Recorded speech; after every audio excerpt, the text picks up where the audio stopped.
Let's go. Cleveland Browns, Week 2, New York Jets, Monday Night Football, baby. Get hyped.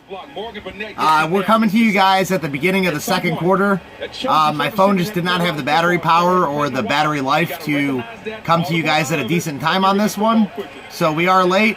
Second quarter just started. Jets got the ball. 3rd and 29. So the Browns should have the ball back here soon.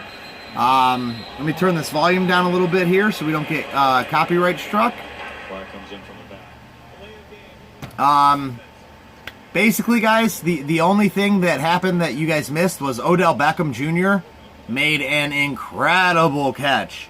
Running down the sidelines, Baker Mayfield throws the ball, puts it right over his shoulder. He reaches out, one hand on the sideline, grabs it with one hand, tucks it in, gets 2 feet in bounds, dude. It was an absolutely phenomenal catch. Other than that, you know, we haven't really missed a whole lot. Can you please shut up? Other than that, we haven't really missed a whole lot, guys. The Browns look a lot better this week. Defense, offense, everything looks a lot better this week. Freddie Kitchens, most notably, looks a lot better this week. I mean, it's been decent so far. It's 6-0 Browns right now. 13:45 left in the second. 4th and 29 for the Jets coming up. But yeah, I mean, all in all, nothing really missed. The Browns made 2 field goals. OBJ made a great catch. Play calling's been more balanced. And Baker Mayfield looks better. David Njoku took a tough hit, landed on his neck. He has not come back into the game. New York Jets are without Sam Darnold, C.J. Mosley, their Keenan Williams, their first-round draft pick. I mean, the Jets are just absolutely banged up. I mean, the Jets they're banged up bad. Hey, Phil, what's going on, man? Welcome to the stream. Thanks for stopping in. So basically, I mean, this should be, you know, basically like a walkthrough for the Browns. It should be like a practice session. The Jets are not healthy at all. But so far, you know, the game's not out of hand. And I guess I credit Greg Williams and his defense for that. Greg Williams is a hell of a defensive coordinator. Anybody who tells you differently doesn't watch football. Yeah, Baker Mayfield's lined up in the shotgun. Browns 1st and 10 with great field position. Baker takes a snap. Baker's looking left. Baker's throwing left. Baker throws way downfield, finds Odell Beckham Jr. And that was a gain of about 20, I'd say.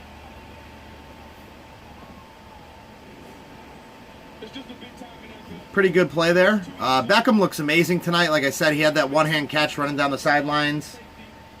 I mean, he's Odell Beckham, man. He really is as good as everybody says he is. He's a game changer. You know, he'll definitely make plays for you that other receivers just simply won't make. Bubba Smith Cards, what's up, brother?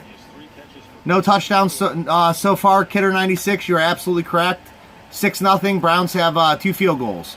Baker is under pressure. Baker goes down. Ooh, Baker was lucky he didn't get that ball stripped.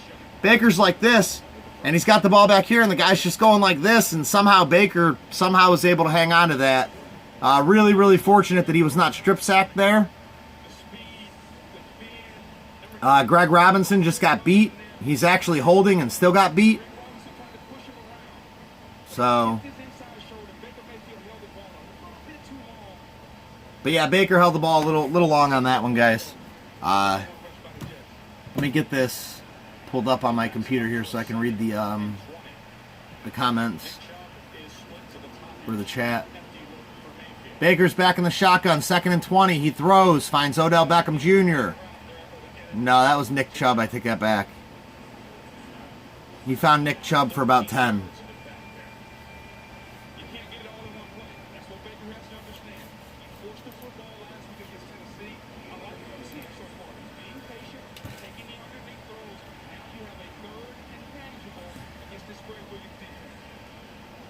You don't watch football, Mike Indians? Falcons did win by 4, Bubba Smith. You're absolutely correct, against the Eagles.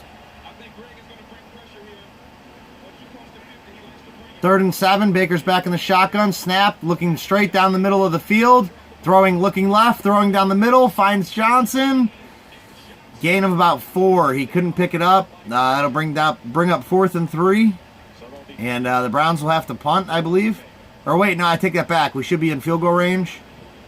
Should be able to get us another field goal here. Looks like the offense is staying on the field. 4th and 2. Greg Williams and Freddie Kitchens are calling in the play, so it looks like the Browns are going to go for this on 4th and 2. Awesome, that's what I like to see. Jet Stadium's getting fired up. Jets, Jets, Jets, Jets. Don't start, buddy. You don't start either. Baker's under center, lines up, fakes 2 handoffs, rolling out, rolling left, or rolling right rather. Flag comes in. Taylor almost made the catch. Flag came in. I'm not sure who the penalty is on. Holding defense. 5-yard penalty, automatic first down. Heck yeah, so the Browns get bailed out by the refs there. It seems like that's been happening quite frequently in this game. The refs have been bailing out the Browns. But realistically, the cornerbacks from the Jets are holding the crap out of our guys, particularly OBJ.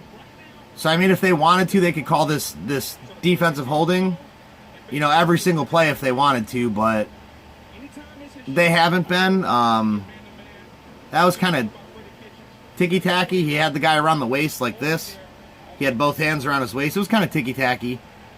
But, yeah, they could call that on every play if they wanted to, so refs are helping out the Browns. Handoff on first down goes to Nick Chubb. Nick Chubb takes it into the end zone for a Browns touchdown. That was about a 23-yard sprint for a Browns touchdown. Nick Chubb, baby. 19-yard touchdown run. Like I said, man, I mean, this week the Browns just look a lot better. It looks like somebody called Freddie Kitchens and taught him how to coach a little bit. Because, you know, the run and pass game, you know, it's been mixed up rather nicely. This week, you know, we're running on first down instead of throwing every single down. So, I mean, it's pretty good, man. That was a wide open hole for Nick Chubb. I don't know if the Jets, you know, just were playing a soft zone and couldn't get there, or if it was particularly good blocking. It looked like a combination of both. But nonetheless, it is 13-0 Cleveland Browns with 10:16 left to play in the first quarter. About time Nick Chubb gets in the end zone. That's great to see. Showing some flashes like he showed us last year. Let's see. Let's read some comments. We're going to commercial here. You'll watch when the Browns go to the Super Bowl. Well, that should be this year, Mike Indians. That should be this year. Yeah, they went for it, Kidder. Can you believe that, man? I was shocked. I mean, they don't really have a lot to lose. You know, I mean, we were in field goal territory and we're beating a bad team. But we're not a bad team. I was actually really excited to watch the Jets this year. But unfortunately, 90% of their pieces, their key pieces are hurt. Not 90%, but a good majority of the key pieces on their team are injured. And, you know, that's unfortunate. I was really hoping to see a very competitive game against a good Jets team who I thought, you know, would be very improved this year. I was really looking forward to watching the Jets. And unfortunately, you know, they're banged up pretty bad right now, so it's unfortunate.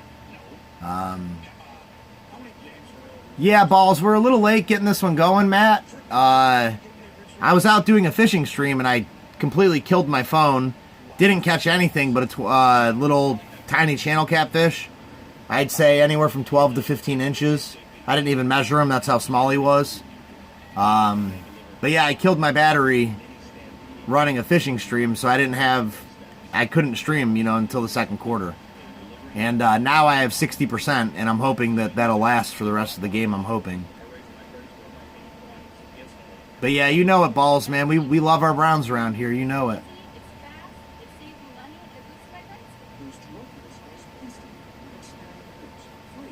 Yeah, guys, sub each other up, sub each other's channels. Subscribe. Everybody, show everybody some love.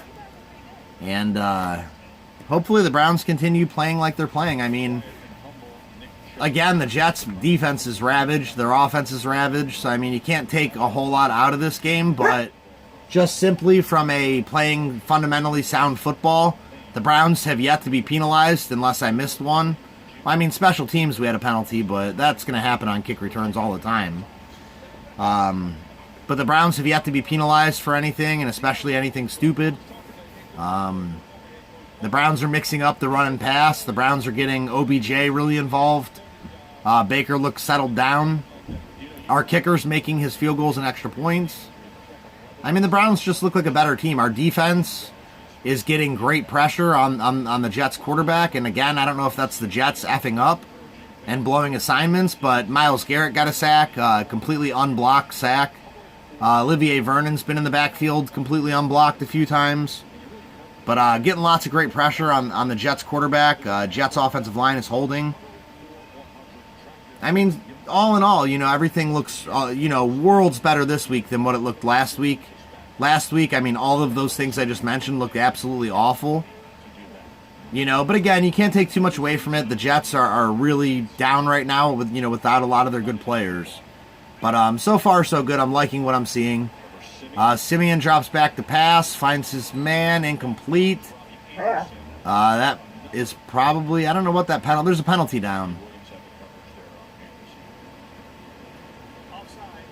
Offsides defense. I believe that was Eric Murray who was offsides, number 22. Which I don't know how he was offsides, but he's offside. So I'm just speaking about the penalties and we're getting them, but offsides isn't terrible.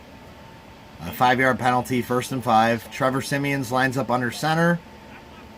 He's changing the play at the line. He's saying something. Takes the snap, hands off to Le'Veon Bell. Le'Veon Bell's going up the cut.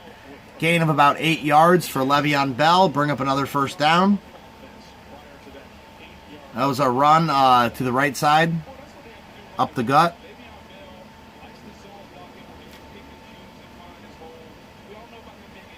Anthony, what's up, my friend? Good to see you in here, brother. Shaq Rat popped in. This Jabs auction is an effing joke. I have a lot of people that support me on my channel that also support Jabs. So I try not to say too much, but I'm not a Jabs supporter.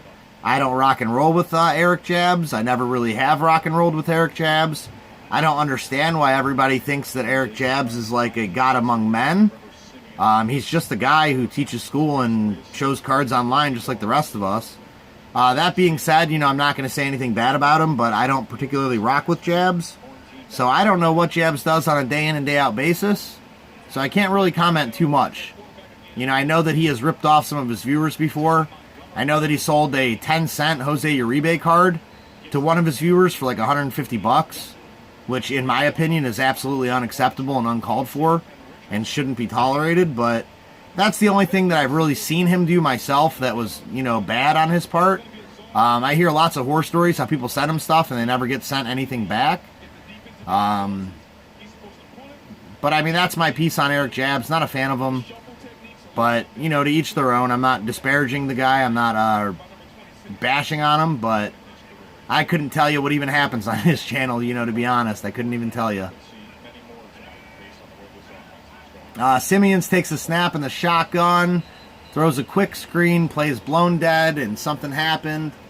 Let me try and read some of this chat a little bit. Brian Wynn, what's up, my brother? Winnie B. Simeon is trash, that's all I know. Yeah, Win, he doesn't look very good, does he? Shaq Rat's in the house. Love you, Shaq Rat, brother. Hope you're doing well. Brian is in the house. What's up, Brian? Good to see you. Hope you are doing well. Win, Mike Indian's got a package from you. Heck yeah. So sending some shout-outs here. Anthony sent Mike a package. Heck yeah, guys showing each other hobby love. Trevor Siemians is back in shotgun, 3rd and 16. He takes the snap. He's looking straight down the middle of the field. He's now rolling right for his life. He's rolling, he's looking. Unloads a deep ball, deep downfield, incomplete. Shut up. I'm about to put your ass outside. Trevor Siemians really does look pretty bad. And it looks like he's just broken his leg. His leg looks like it's sitting on sideways like this. I'm assuming that's going to be a roughing the passer, considering his leg is completely broken.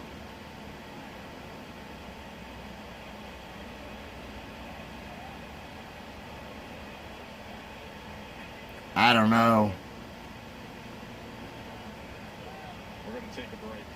I don't know. His leg's broke as crap, guys. So now the Jets are onto their third string quarterback, if they even have one. But Myles Garrett came in. But considering Myles Garrett broke his leg, they're going to call that all day, I think. So now the Jets are down to their third string quarterback, which, I'm sorry, guys. I'm not trying to laugh, but man, it must be rough to be a Jets fan right now. I mean, everything that can go wrong is going wrong for you guys. Let's see what's up with these comments. Mike Indian's card, dude. Sent your package. Jab's prices are too high. I probably would agree. Like I said, Mike, he fleeces. He rips off his viewers. He rips his viewers off, dude.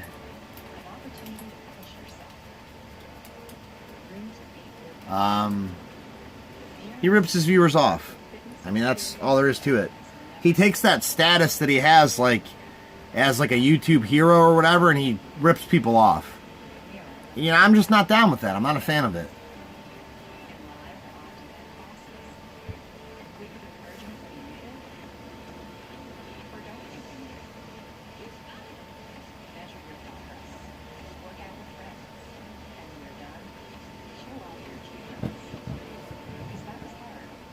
$22 days left, Shaq Rat. That'll be here before you know it, man.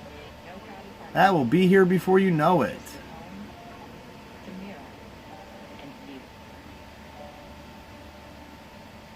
I got this mountain bike for only $11. Dealdash.com, the fair and honest fitting site. An iPad worth $505 was sold for less than $24. A PlayStation 4 for less than $16. And a Schultz 4K. He had a $5 card selling for $30. Man, that's rough. Yeah, like I said, we're not going to get into it too much. I don't want to get too much hate on my stream. You know, some people, you know, are more loyal to Jabs than they are to their own damn mother, brother, and sister or whatever. You know, so we're not going to get into it too much. I don't want to, you know, make a lot of people mad. But, yeah, Jabs is out there ripping people off, no doubt. So who is the quarterback now? He fumbled the snap, hands off to Bell. Bell is just gashing us. Gain of about 7 or 8. Luke Falk, 6th round pick by the Titans in 2018. First career regular season game. So this is his very first ever action in the NFL. His name is Luke Falk. And we'll be seeing, oh, Trevor Siemian's actually over there walking. Maybe his leg isn't broken unless they popped it back on somehow. Maybe they taped his leg back on with some duct tape. They're going to have him go back in there. I mean, his leg was literally hanging like this, guys. It looked like it was on sideways. Not sideways, but it looked to have a big crease in it. It was kind of crazy. Okay, now he's limping now he got off the field. He was putting on that tough guy walk when he was walking in the locker room. Now he's limping a little bit. Le'Veon Bell did plow ahead and pick up that first down. I'm assuming we're going to see an ass load of Le'Veon Bell from here on out, and that's bad news for the Browns because we have traditionally been pretty bad against the run. They hand off to Bell again on the halfback draw. He's running right, gashed us for about another 7 or 8. I mean, Le'Veon Bell is tearing us up. Absolutely tearing us up. Gorilla tape? You think they gorilla taped his leg back on, Shaq Rat? But yeah, they're running these inside zones. You know, halfback draw or whatever, man, and it's working. They're lining up in the shotgun and just handing off to Le'Veon, and it's working. 2nd and 3. Falk takes the snap, flips to Le'Veon. Le'Veon running right, got some blockers, running right, picks up the first down. I mean, from here on out, this is going to be the Le'Veon Bell show. And, you know, the Browns, unfortunately, probably aren't going to be able to stop it. Because we just don't stop the run well. We just don't. That's not something the Browns do well. And it's a shame because we added, 2 Pro Bowlers to our defensive line this year, not only to put more pressure on the quarterback, but also to stop that run. So they are now in Cleveland Browns territory on the Browns 30. He's lined up under center. He takes a snap, hands off to Bell. Bell did not get anything that time. Maybe a loss of a couple inches, maybe. Definitely no gain on that one.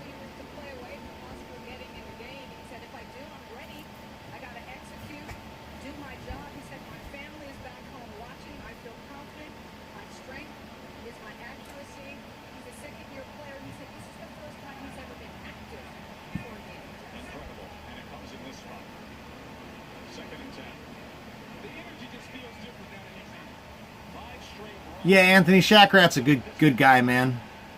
Shackrat's a Packers fan, but he's a good guy.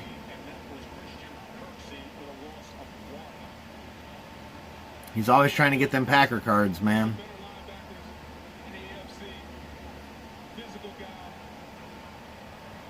Cheesehead. Dang old Cheesehead. Holding on the offense. Right? I'm all over the place here tonight, guys.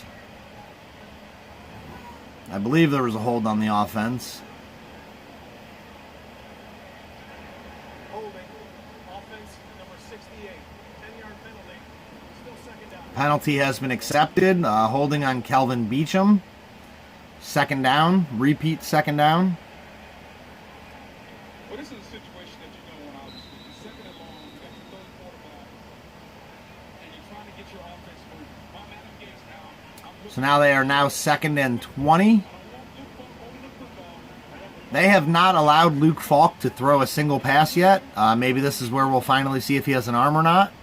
He's in the shotgun. He's alone. He throws a quick screen pass to Le'Veon Bell, who falls forward for a gain of maybe 2. That should bring up 3rd and 18. I mean, they're just not letting this Falk guy throw. I'm assuming because he's a third-string quarterback, he doesn't really know the playbook and doesn't know the plays, doesn't know how to recognize defense. I mean, it's his second year in the league, and he's a third-stringer.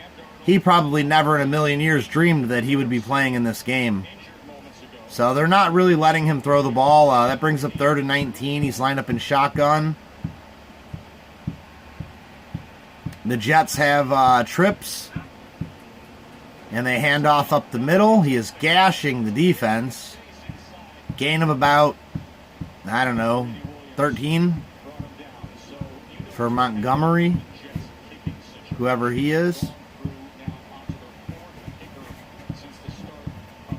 And that brings up 4th and 9, and they're going to trot their kicker out there. They're going to try and get on the board with a field goal. I mean, guys, this game is like freaking over, dude. It's so boring. That's the last thing I want, is to play a team with a third-string quarterback. They have no chance to win the game. This game is over before it even started, really. They did make their field goal, so now they have 3 points. But yeah, I can just tell from watching, they literally will not let this Luke Falk kid throw the football. They won't let him. So, it's going to be a long, long, boring game, guys. Long, boring game.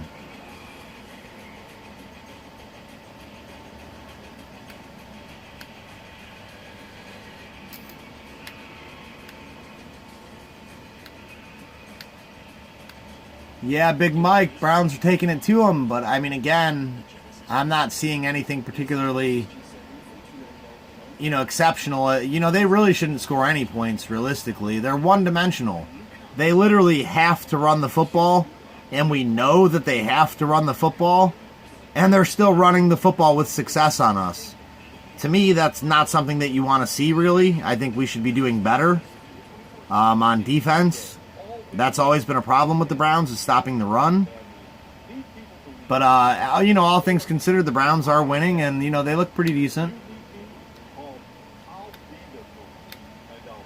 But, again, it's just not a game because New York is hurt. Here in about 20, 30 minutes, they're going to go up to the front row of the frickin' stands, and they're going to be like, hey, which one of you guys can play quarterback for us? They're going to pull a guy out of the stands and let him quarterback the way this game's going.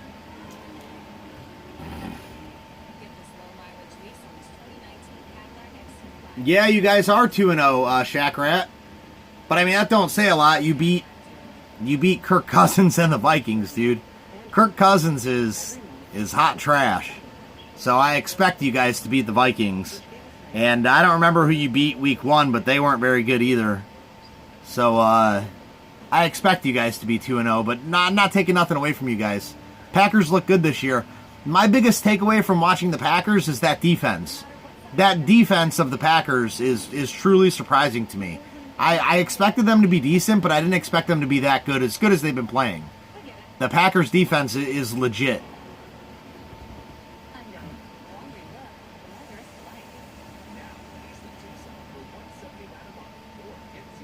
Chicago Bears look about awful, Big Mike.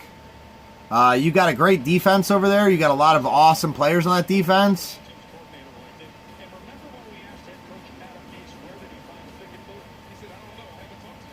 But, dude, Mitchell Trubisky is garbage. You guys need to move on and find another quarterback. Trubisky is not the one, trust me.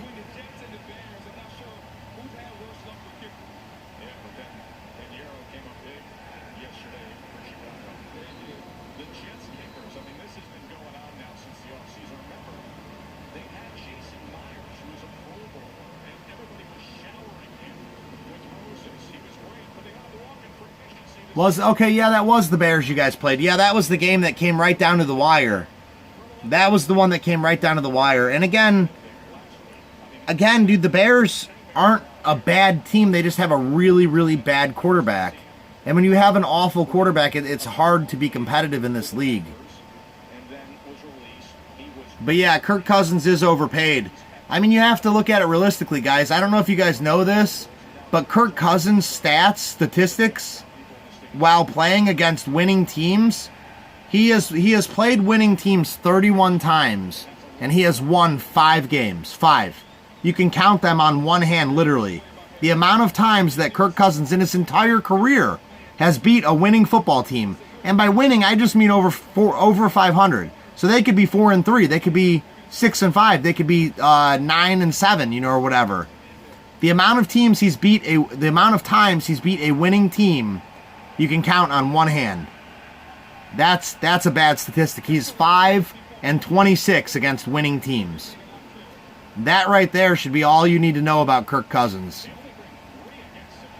Baker is under pressure, rolling left. Ball is tipped up in the air. Hits the ground, falls incomplete, thankfully. Brings up 3rd and 12 for the Brownies. Greg Williams, I respect Greg Williams. Greg Williams is a hell of a coordinator. Hell of a coach, and he has these guys playing phenomenal defense. And that's saying, a lot because, like I said, they don't have C.J. Mosley. They don't have Kennan Williams. The Jets are without a lot of their key defensive pieces. So for them to be playing such great defense, that's 100%, compliments of Greg Williams, man. The guy's phenomenal. I love Greg Williams. I wish he would have stayed, and I wish he was the Cleveland Browns head coach right now, but he's not. Baker takes a snap out of the shotgun, looking left, throwing right, finds Damian Ratley wide open. I had to gather myself. I'm like, who's number 18? Why 18? I'm so used to seeing 13 or 80. But yeah, he found Damian Ratley for a big gain there. Down to the 2-minute warning. I expect the Browns to come back out in the 2-minute offense and try and get some more points when they come back from commercial here. But yeah, 5-26 record against winning teams is pretty bad. And there's other stuff too on Kirk Cousins. He's never won a postseason game. Basically, the story for Kirk Cousins is basically if you put him at home in his home stadium on a Sunday afternoon at the 1 p.m. start time against a losing team, he's a good quarterback. He's terrible in primetime games, never won a playoff game, can't beat a team with a winning record. I mean, that's Kirk Cousins, man. I'm not making this stuff up. You guys can go view the stats for yourself. But yeah, it's bad. I feel bad for Vikings fans. paying him that much money and him never having proven anything in his career. But,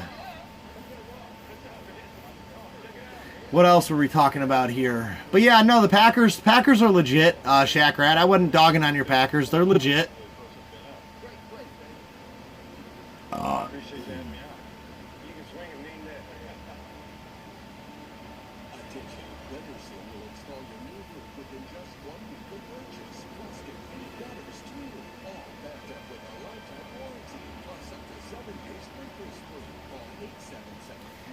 Shaq Rat, man, I was really thinking that Baker, was going to be elite.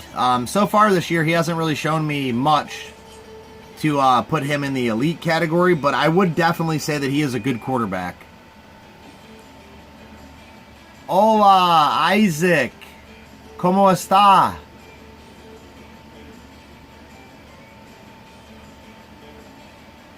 But yeah, so far Baker hasn't done anything to be elite. But I'm hoping he picks it up here and starts showing what he, I'm hoping he starts playing the way that he played last year, because last year he was definitely elite, I would definitely say. To come out and break the rookie touchdown record, when he missed 2.5 games, that's pretty elite. When you're smashing records, that's elite. This year he hasn't done nothing so far. He has not thrown a touchdown this game. I think he threw 1 touchdown last game along with 3 picks. But season's still early for everybody. Kirk Cousins might go out and have the best season of his career and actually beat winning teams. But so far he hasn't. He typically does not beat winning teams. Mitchell Trubisky might come out and have the best year of his career. He might light the world on fire. It's still early in the season, but so far, Baker's been average at best. Trubisky's been bad, and Cousins has been bad.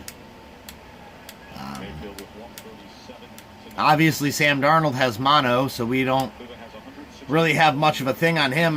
The biggest surprise for me this year is actually, I hate to say it, it's actually Lamar Jackson, man. Lamar Jackson's coming out and tearing stuff up, and that's pretty, Man, Baker's passes, all of them are getting batted down at the line of scrimmage, man. These Jets are in his face every play. Again, give credit to Greg Williams. He's a hell of a coordinator. But Lamar Jackson, man, I spent the entire offseason teasing Baltimore Ravens fans about how Lamar Jackson can't throw, and Lamar Jackson is never going to be a successful quarterback in the NFL. And, call me when Lamar Jackson passes for a touchdown in a game. And just dogging Lamar Jackson. And again, it's early in the season. They played the Dolphins and they played the Cardinals. Those are arguably the 2 worst teams in the entire league. So again, take it with a grain of salt, but man, Lamar Jackson has been the biggest surprise for me so far this season. Huge surprise this season.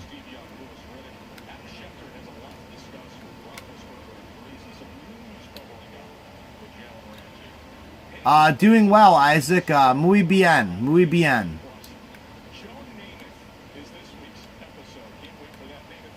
Patreon Pirate, what's up, my brother? Good to see you, man. Appreciate you stopping in today. I hope everything's going good for you, man.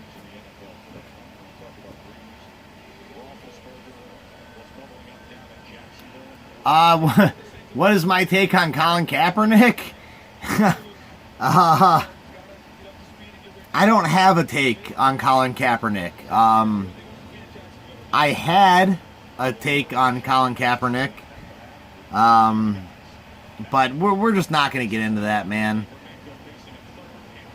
I mean, I want to get into it, but I can't get into that, man. My feelings, we'll keep it very, very vague.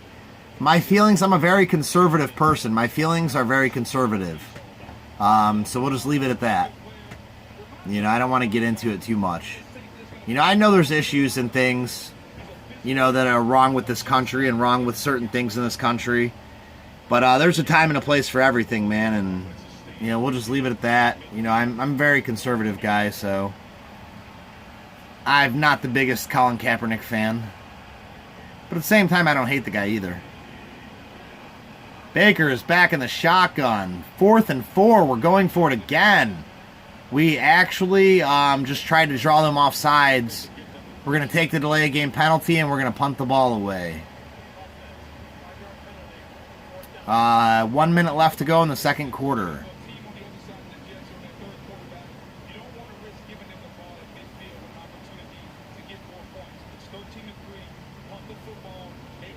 Yeah, Colin Kaepernick is just a little too controversial to discuss. At least to say the things that I want to say. You know, I mean, I try not to get on controversial topics. I try not to discuss things that people feel strongly about, which is why earlier, we were talking about Jabs. That's why I don't talk about Jabs on my channel, because people feel so strongly about him. And I just try to not discuss things that people feel strongly about. Because normally I'm on the opposite side of how people feel. And, I just don't want a bunch of hate, guys. I get enough hate and thumbs down without needing to bring it on myself,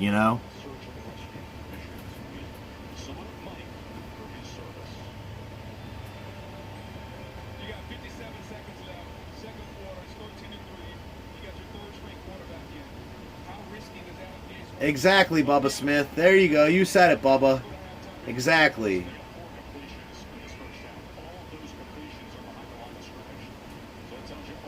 They are,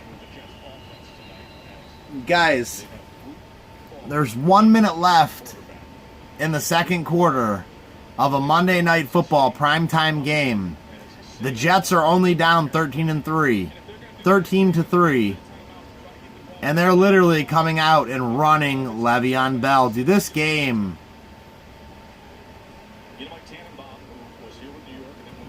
is such a disappointment, man. They're not even attempting to win or be competitive. They've given up. The Jets have given up. Ever since this Luke Falk kid came in, the Jets have not thrown a single pass.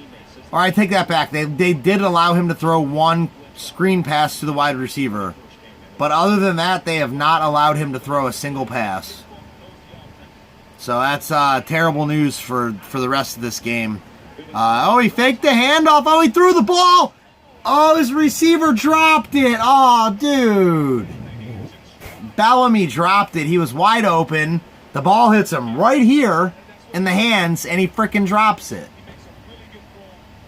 That was a perfect throw. You got to catch that football, brother. The heck you doing? See, now that's what I want to see. I want to see him let the young kid throw. For all they know, he might be good. They might be able to get something out of him. They might be able to send Trevor Siemian on down the way and have this Luke Falk as the backup. I mean, dude, if you're going to put the kid in there, let him throw the ball. Let him play. Oh, delay of game on the Jets. Delay of game.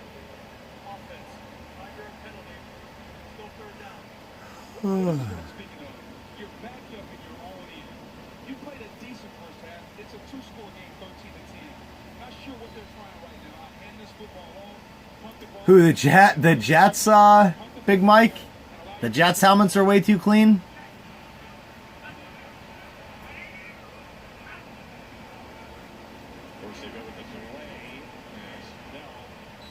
Is Odell just playing defense, or have I put them on offense yet? I don't know what you mean, Bubba. Odell's been out here making beautiful, beautiful plays, man.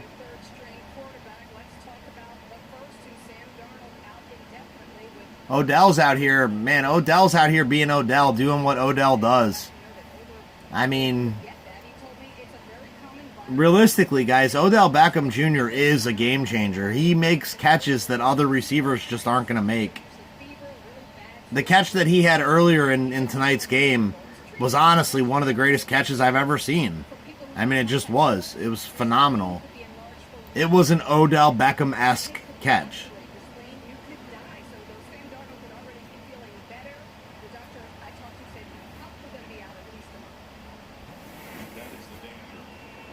Jets punting from their own end zone. Browns were blowing their timeouts to try and get this ball back and score again.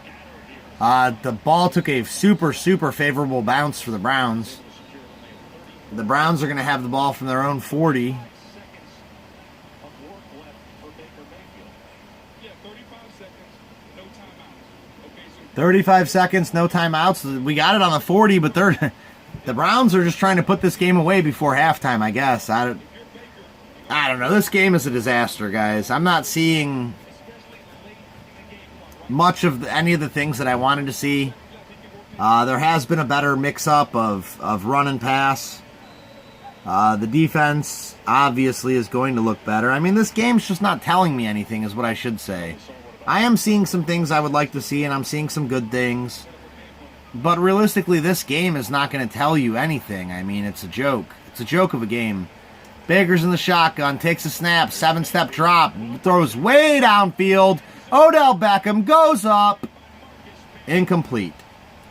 Baker threw that ball into double coverage, hoping Beckham would just go up and get it. I think there might have been a flag that came in on that play late. But yeah, he was double covered. He had a safety and a cornerback on him. Good throw, by Baker. Bad decision, but good throw. It was just defense played good on that particular pass.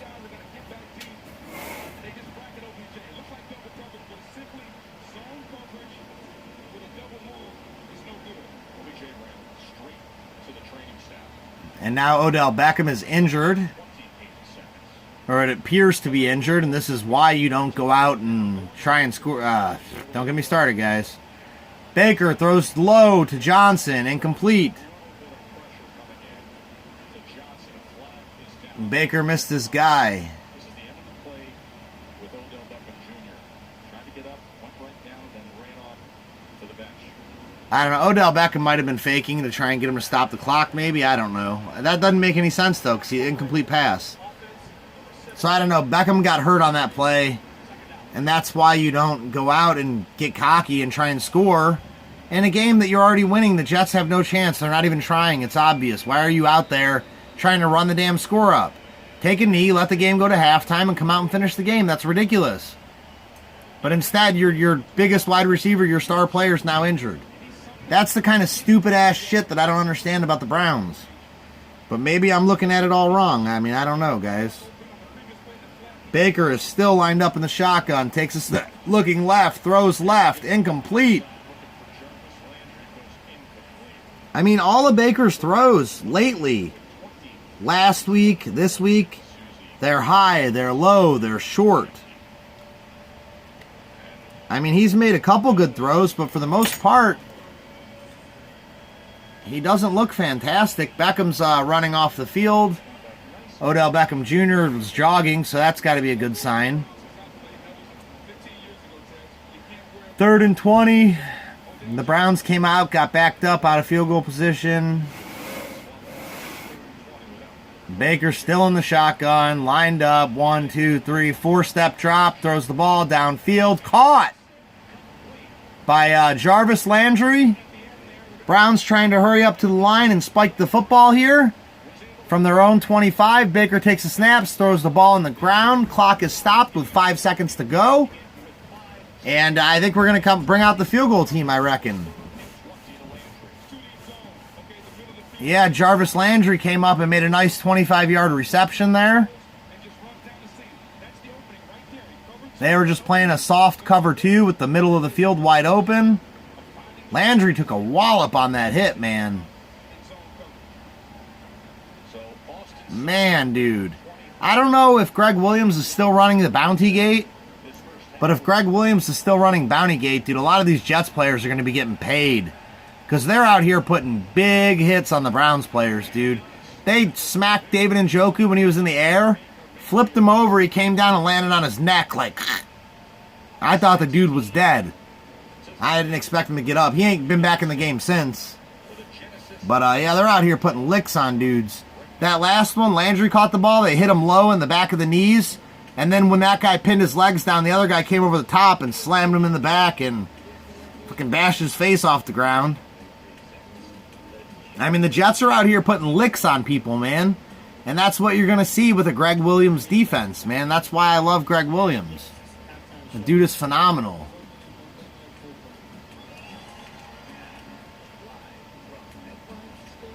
But yeah, Browns made the field goal. They're up 16-3. It's halftime, guys.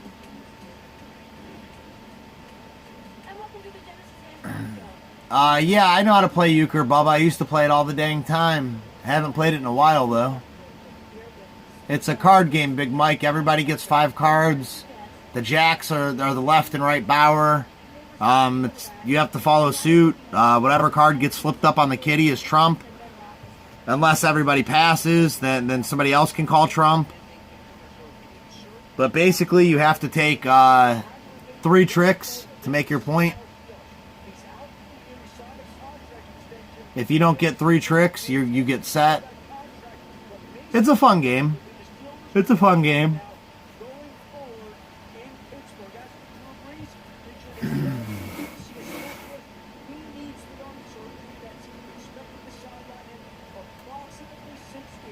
Yeah, Bubba Smith. Matt Ryan, Lethal Outdoors. What's up, brother? Good to see you. I missed you earlier in the fishing stream, dude. I had this Aussie in there, and he was telling me, oh, if you catch a carp here, you got to kill it. You got to kill it. And it's like, I know that, man. One of my best dudes is from Australia, and he told me that. Like, but yeah, we missed you earlier in the live stream, man. I felt like you and that other Aussie would have hit it right off, dude. I feel like you guys would have been like this. Like, bro time in there, dude. Fist bumping. Bro time.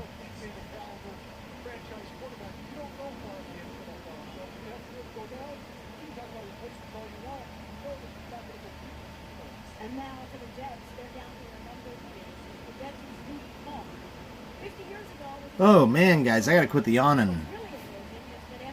What time is it? 9:48?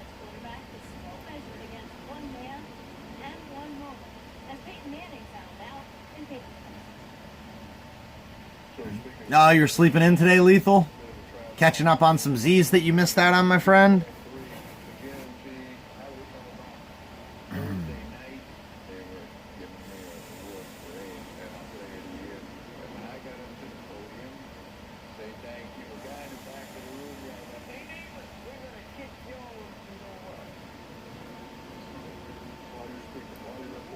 But yeah, guys, I mean, did you guys hear about Big Ben Roethlisberger? He's done for the year. Mason Rudolph's going to be taking over in Pittsburgh. You guys have any thoughts or reactions or comments on that? You guys want to discuss it at all? You guys tell me what you guys want to discuss. We're on halftime. It's going to be a slow halftime, I'm assuming.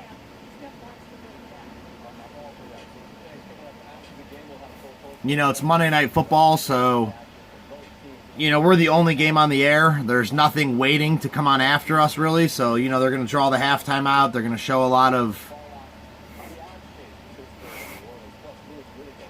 Apparently, Drew Brees went out as well. Actually, I did see that. Anybody know Drew Brees' status? I remember Teddy Bridgewater was in playing, and Teddy Bridgewater's just not a good quarterback. Anybody know the status on Drew Brees?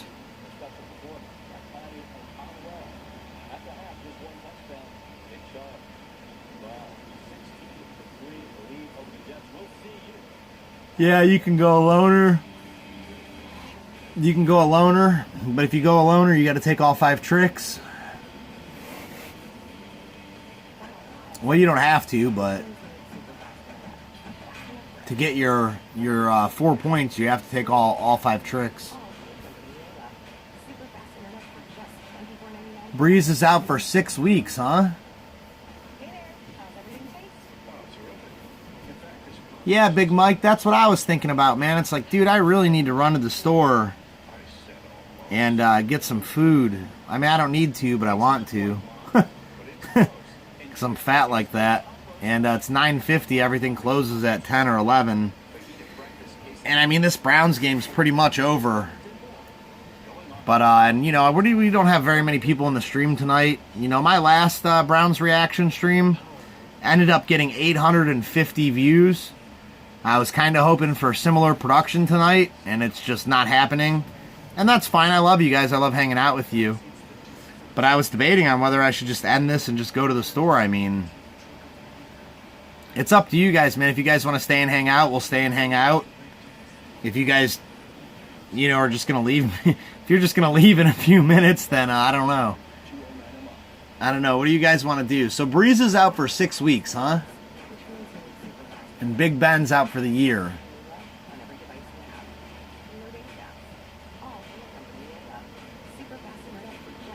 There's major injuries in the NFL every single week, multiple times a week, lethal. I mean, it's very common for somebody to, for one player's season to be ended every single week. I mean, that's very common.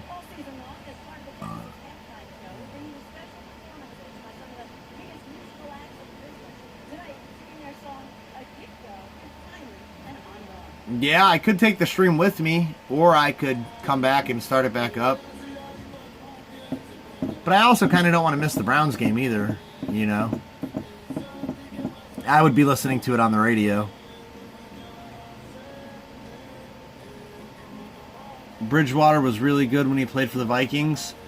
Shaqrat, I thought Bridgewater was going to be good when he came out of Louisville. But he's injury prone, and he just doesn't seem to have what it takes to make it in this league.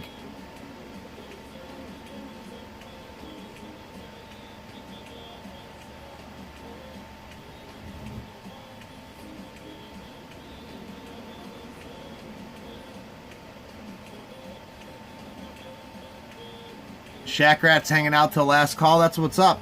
Is nothing else going on tonight, guys? Is there no BITG? BITG should definitely be on, I think. Right?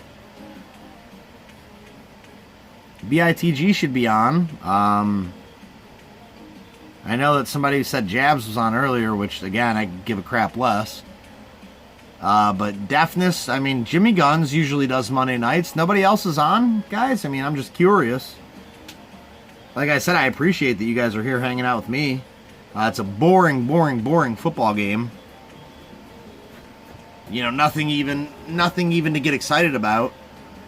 But again, all things considered, the Jets shouldn't have any points, and the Jets have 3 points. And the Jets can only run the ball with their third-string quarterback, and they're running the ball successfully.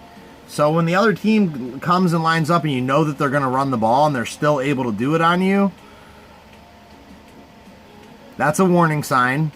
The fact that the Browns only have 16 and Baker doesn't have any passing touchdowns, that's a warning sign. There's some red flags happening in this game, but there's some positives too. It's been a better mix of run and pass. Nick Chubb is looking fantastic again. There's some good things to take away from this game, and there's some negatives to take away from this game. But it's just, it's a boring game, guys. It's a boring game. I like an interesting, competitive game.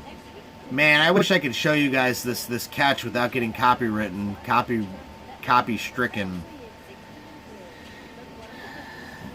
They just showed the OBJ catch. I'm sure somebody will have it up on the internet, but I just don't want to be that guy that gets the copyright strike on my channel. But man, this catch that he made was phenomenal, guys. It was one-handed down the sidelines. The ball came over his shoulder. He just reached out like this and just grabbed that mofo and tucked it in. Took 2 steps and was out of bounds. It was insanely good catch.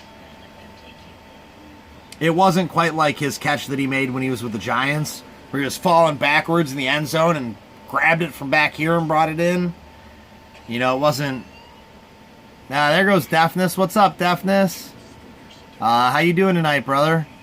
Yeah, OBJ is he's a game changer, dude. That's what I was saying earlier in my stream, dude. OBJ is a game changer. He really is as good as advertised, and he really does deserve to be the highest paid receiver in the NFL. But, now Julio is currently the highest paid receiver in the NFL. Which, man, fantasy football this weekend was rough for me, man. Sammy Watkins had that career day last week, so I started him this week. He goes out and gets me 10 points, and some dude named Demarcus Robinson, never even heard of the guy, goes off, goes nuts. But yeah, Julio had a heck of a game yesterday. Julio scored me like 33 or something like that. Of course, I play in a PPR, full point PPR.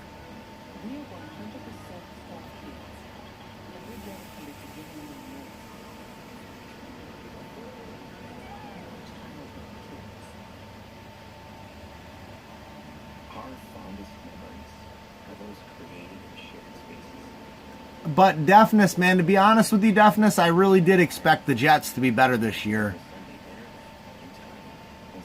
I really did expect the Jets to be better. I was looking forward to them, honestly. They got Greg Williams. They got all those rookies. You know, Sam Darnold in his second year. Yeah, I was really expecting big things out of the Jets, if I'm going to be completely honest with you guys. But their team is just their team is injury ravaged right now. You know, they're missing multiple pieces from both sides of the ball. And not just like, oh yeah, you know, some nobody's hurt. Like, they're big names. You know, C.J. Mosley's arguably the leader of that defense and the best person on that defense. He's out. Their number one draft pick, Kenyon Williams, is out. Their future franchise quarterback, Sam Darnold, is out. Their number one wideout is out. I mean, the whole team is just ravished. Mets just gave up 5 runs. Dang, Win. What'd they do? That's that relief pitching, man.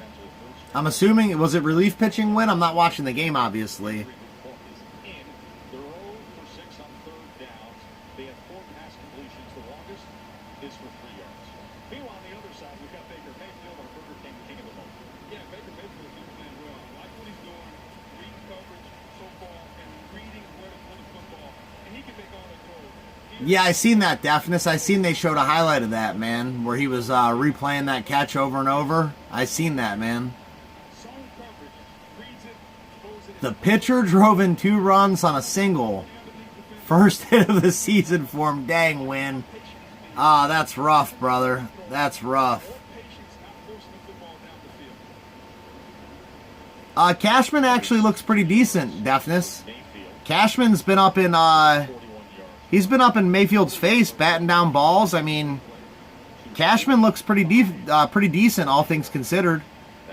I didn't know he was from Minnesota. I had no idea.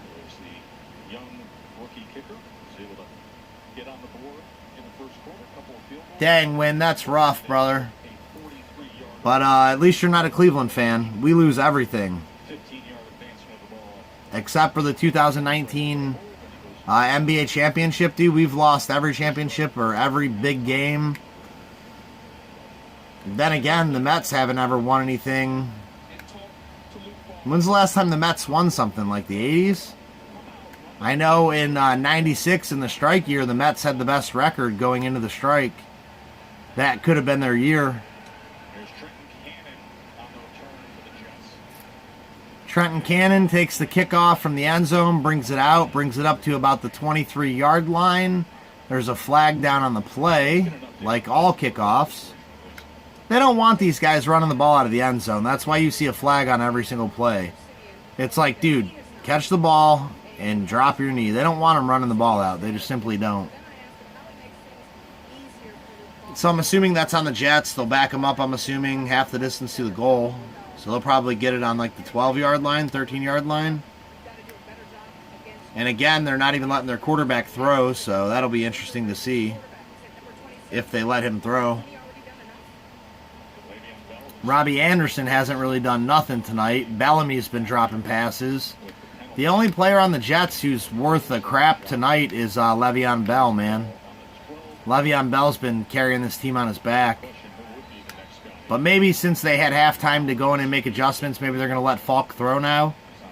He's lined up in the shotgun, 1st and 10. Takes the snap, looking right. Sacked. He didn't even see Garrett coming. Dude. He's just standing back there oblivious. I feel bad for the Jets, guys. I do. I feel bad for the Jets. That's Myles Garrett's 2nd sack tonight.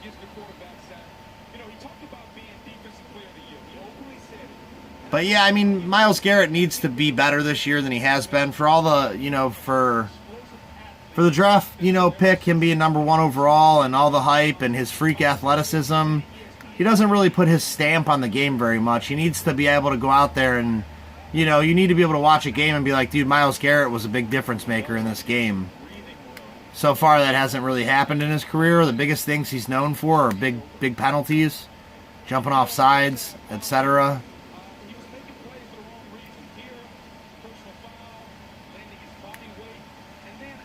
But yeah, Myles Garrett has 2 sacks tonight. He also has 2 roughing the passers, including the one where I think he broke the dude's leg or turned his ankle sideways, whatever the heck he did to his leg. But yeah, Myles Garrett can't be doing that. 3rd and 17, quarterback's in his own end zone. Takes the snap, looking right, throwing right, throws to Bell. Bell takes the ball, little juke.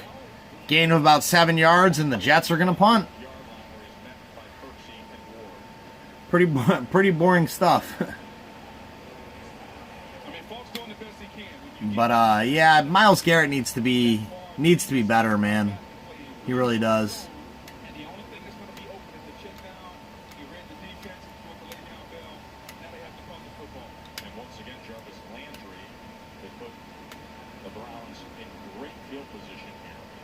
Mets won in 86 and 69. Okay, I thought it was the 80s win. Stipe Miocic is from Cleveland, and he won the best thing you can win. Yeah, Lethal, don't get me wrong, dude. I love Stipe. I watch all of his fights. Huge Stipe fan. And, yeah, Stipe was actually the first person to bring a championship, a sporting championship to the city of Cleveland in like 50 years or 40 some years. Stipe's the real deal, man. I think 58, I want to say 58 years or something like that. But yeah, Stipe's the real deal. Don't get me wrong, man. I love Stipe. I don't know if the UFC heavyweight championship's the best thing you can win. I would much rather win a Super Bowl. And then I would rather win a World Series and then Stipe and then the Cavs. That's just personal opinion, I suppose.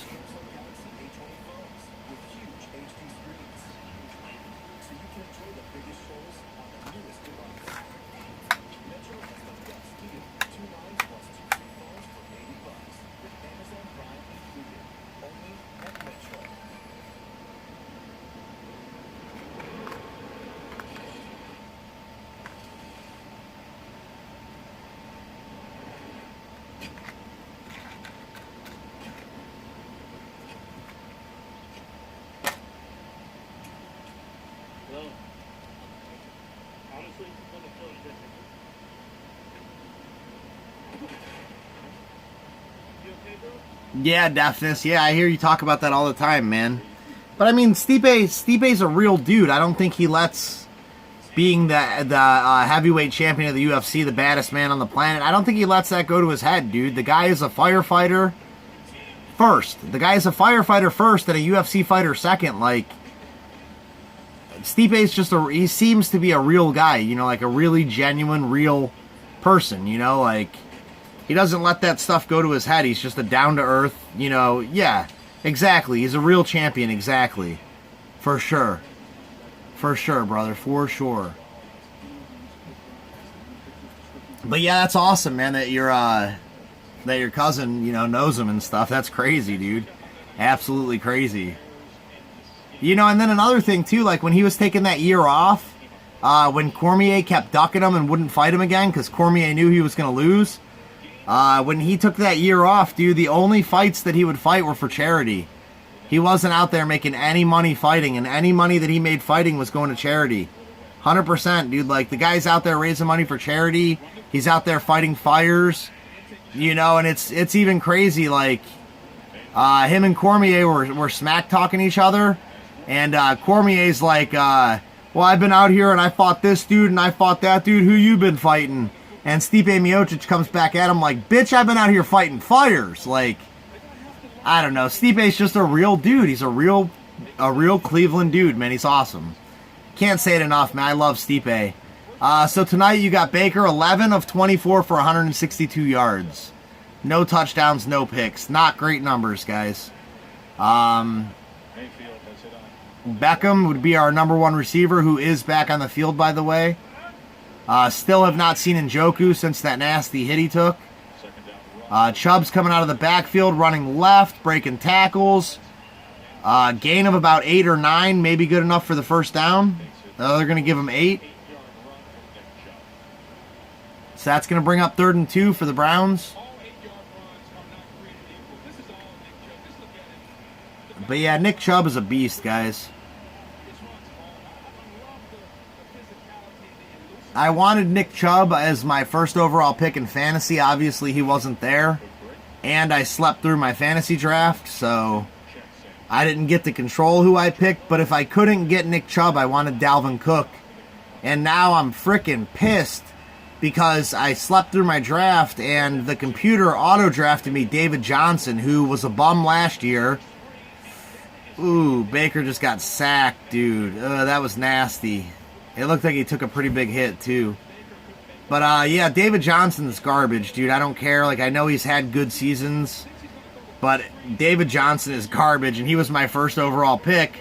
And the very pick after mine, the number 12 pick in the first round, was Dalvin Cook. And had I not slept through my fantasy draft, I would have had the running back that I wanted, which was Cook. And I would be off to a hell of a start because David Johnson put up an awful week this week. He scored me 8 points. And then last week, I think he scored me like 18.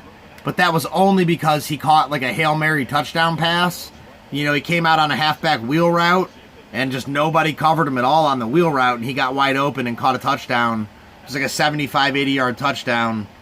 And that saved the fantasy day. But David Johnson's garbage. And you got Dalvin Cook out here getting 150 damn yards and a couple touchdowns every week. I'm kicking myself for sleeping through that draft and missing out on Cook. But yeah, all preseason long leading up to the season, man, I was telling everybody Chubb. You know, get out there and take Chubb. But so far they haven't utilized Chubb. You know, he's a great running back. But they just haven't utilized him. The Scottish Hammer is out with his first punt of the day. Or I think his first punt of the day. Second punt, I believe, actually. Browns 16-3, 11 minutes left to play in the third. Yeah, Deafness, man. He was worth it. He was worth it. He's literally that good. You know, and I even reached out to you and I asked you, I said, what do you think about Dalvin Cook this year? And you said, dude, if he stays healthy, he's going to be a world beater. And he has been. You know, he absolutely has been.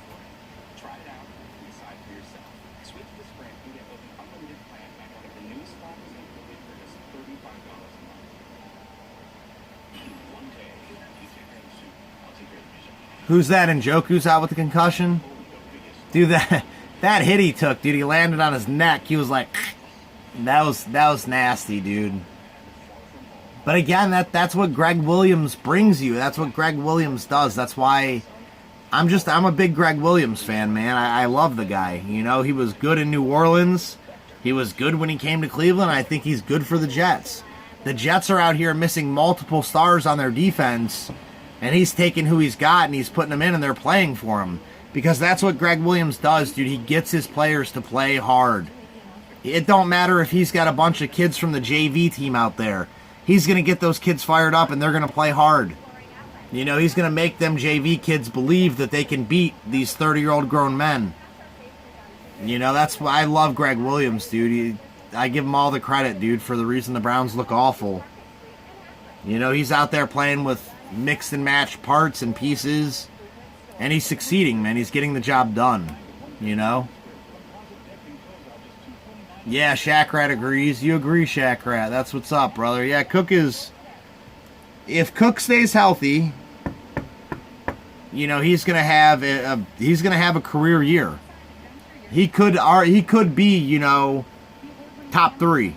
He could be number 1, but he could be top 3. If Cook stays healthy, I'm expecting huge things from him.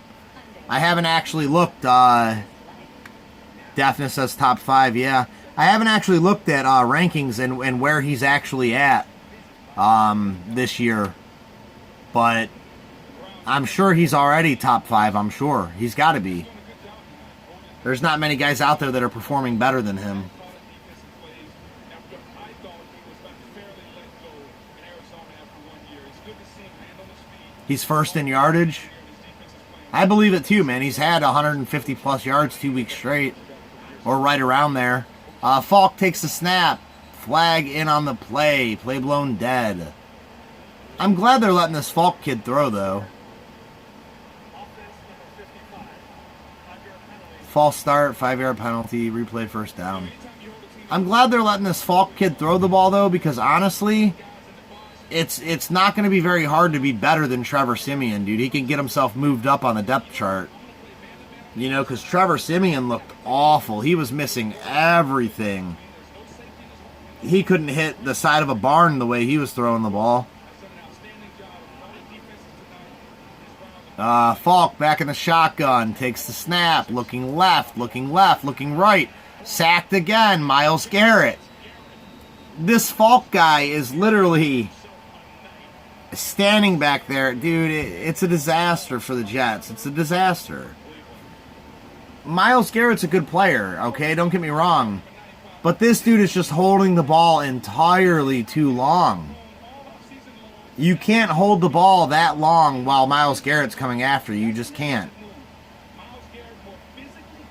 And Myles Garrett's actually grabbing around the waist and suplexing him, dude. He's hitting him with belly-to-back suplexes. Le'Veon Bell takes the handoff out of his own end zone, actually gets some yardage. Gets his team out of his own end zone, gain of about 7, maybe, 7, 8. Something like that. Gonna bring up like 3rd and 15, maybe. The only player with more sacks than Myles Garrett since 18 is Aaron Donald. Myles Garrett has 3 sacks tonight, so... Myles Garrett's stats tonight, 5 tackles, 3 sacks, 4 quarterback hits, including the one that took Trevor Siemian out of the game, unfortunately. Falk is lined up in the shotgun, takes the snap, looking left, standing there. He's actually moving, he's rolling. He finds this guy, dumps it off, dude runs out of bounds. Gain of about 4 yards, and they're going to punt again. Dude, that Falk guy, dude. I shouldn't be laughing, but he's literally taking the ball. He's just standing back there, and he's staring left. Like, he'll take the snap, he'll look left, and he'll just keep looking left and keep looking left and keep looking left until he gets sacked. That time he actually rolled out and moved and found his escape valve, and they at least gave their punter room to punt the ball, which almost was blocked. Booming punt. Beautiful punt. How are you blowing the whistle on that? Did that really go out of bounds? Every which way, including with Stipe Miocic, the UFC heavyweight. Stipe's here at the game tonight, but he was working out, hitting the pads. Oh, guys, that's awesome. Myles Garrett was actually working out with Stipe Miocic, dude. That's amazing. Stipe's at the game. We were just talking about him. He's at the game. He's over there posing for pictures like this.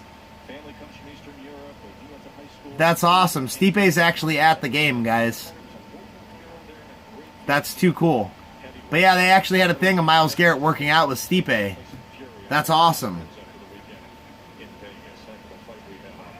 Baker's under center, takes a snap, hands off to Nick Chubb. Nick Chubb running up the middle. Gain of about 1 yard. Maybe 2 if we're lucky on the spot. Sit there, you watch the UFC and the MMA work for Myles Garrett as if he needs more weaponry to his game. And as Frankie Louvu was slow to get up. Well, you know, the thing about the UFC work, you see a lot of pass rushers and defensive linemen doing it. It's for hand work, hand speed. Oh, yeah, Shaq Rat, dude. That touchdown run was sick, dude. Look at your hands on That was sick. they can be and how you can use them. I don't dislike NASCAR Lethal, but I don't follow it. I followed it in years past. I used to watch NASCAR, but recently I haven't watched any NASCAR Lethal. Yeah, I get you, Deafness. I know that's why he's 3rd string, but man, I feel like he's got to be at least a little bit better than that, man. He looks like some of the quarterbacks the Browns have had over the years. Baker's lined up in the shotgun, 2nd and 8, takes a snap, looking left, looking right, throwing down the middle, finds Nick Chubb for a gain of about 3 or 4. Bring up about 3rd and 4. Nick Chubb from Cedartown, Georgia. He said that's why he's the 3rd string quarterback. Yeah, I gotta agree with you, man. I gotta agree. But man, this is ugly, man. It's not an entertaining game to watch by any means. But I mean, the Jets defense did show up, man. I'll give Greg, I got to keep going back and give Greg Williams credit. Their defense showed up. 3rd and 4, Baker's coming out of an empty backfield. He takes the snap. He's delay of game on the Browns. Did not get the snap away. Dang. Unnecessary penalty. That's going to bring up 3rd and 9. I'm sure we'll come back out with the empty backfield again. And hopefully Baker can find Landry or Odell on a quick slant.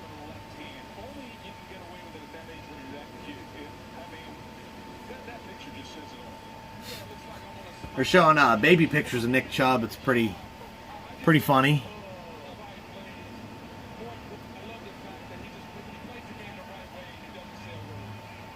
Baker Mayfield's getting his personnel together. He's back. He kicks his leg. He takes a snap. He's looking left, rolling right, escapes the pressure, avoids the sack, throws downfield.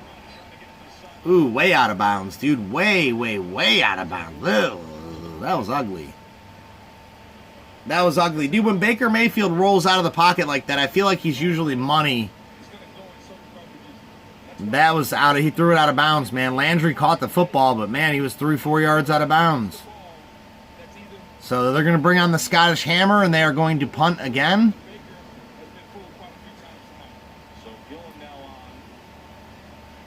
Guys, I don't know how to feel about this, man. Like, I get that Greg Williams is... I get that Greg Williams is a hell of a coordinator, but man, the Jets are missing so many pieces. How are they holding us down like that? Like, I don't understand how Baker doesn't have a touchdown pass. I mean, Baker's throws are high, low, out of bounds, behind, too far out in front. Like, Baker is all over the place, guys. It's not, like, I expected to watch this game and get some kind of closure, some kind of reassurance. I expected to see something out of this game, and I'm just not seeing anything from the Browns offense.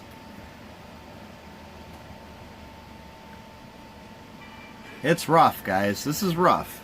I mean, again, it's week 2. It's week 2 of the NFL season. A lot of football still left to be played. But so far, Baker's not showing out like I want him to.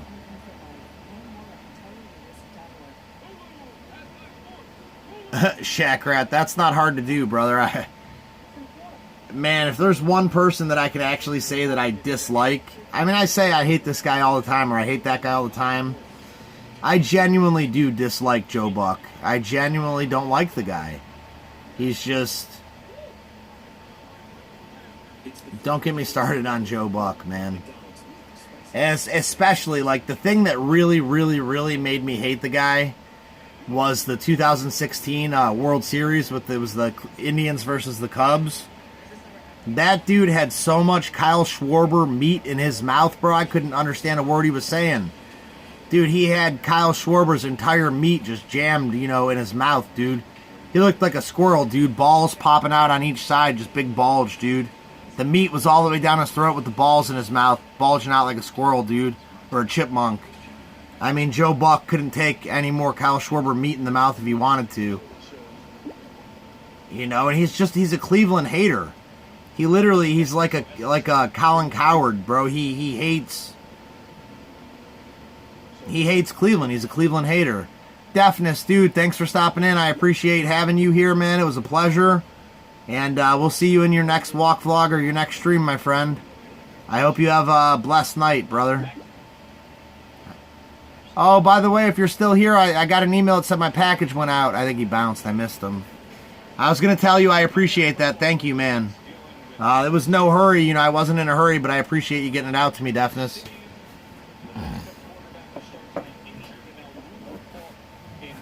Luke Falk lined up under center.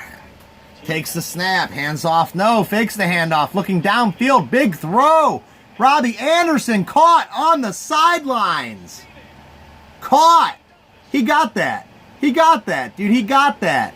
That was good for about 35 yards, Robbie Anderson. Oh, wow. Fantastic catch. Wow, dude. Wow, that was awesome, dude. Good throw, good catch by the Jets. Nice play action fake, man. And that's what I'm always talking about with the Browns. You have to run the ball to set up the pass.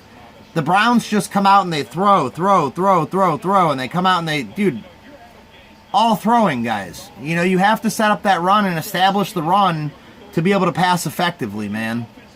And that's what the Jets just did right there. Beautiful, beautiful pass, beautiful catch. Nice hookup. Le'Veon Bell got nothing on first down. For sure, we will talk football again in your stream. Yes, it's shipped. There's some other stuff in there, plus Chi-Town Pack he gave you. Yeah, Deafness, I appreciate you, my friend. I really appreciate you, brother. Pass out of the backfield to Le'Veon Bell. Gain of about 4 yards. So that'll bring up about 3rd and 5, maybe. Looks like one of the Browns players is injured. It looks like Christian Kirksey. I hope it's not. 3rd and 5 for the Jets here. They really need to get something going. It'd be nice to see him drive down and score a touchdown. They got Falk lined up in the backfield out of the shotgun with Le'Veon Bell to his right. He's changing the play. He takes a snap. He's looking left, looking straight down the middle. Finds his man, Robbie Anderson again. First down, Jets. Jets, Jets. Good stuff, man. This Nick Falk's starting to look a little more comfortable in there. He's making his reads. He's completing passes. That was good for a gain of about 10. Obviously, well good enough for the first down. Coverage on that play was by Denzel Ward. Jets got the ball on Cleveland's 20, and they are threatening. Falk lined up in the shotgun with the running back to his left and to his right. He's looking middle, dumps off to Montgomery. Montgomery's taking it up the middle. Hit by Joe Schobert. Gain of about 3 yards. That should bring up 2nd and 7. 5 minutes to go left in the third quarter. 30 seconds on the play clock. 16-3. Cleveland leads.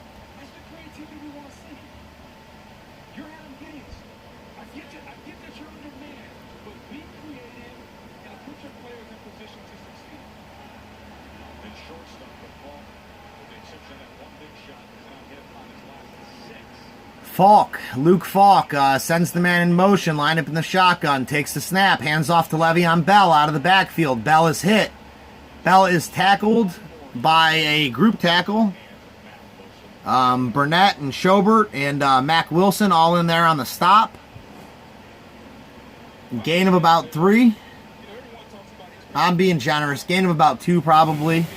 That should bring up, what, 3rd and 6? Somewhere around there.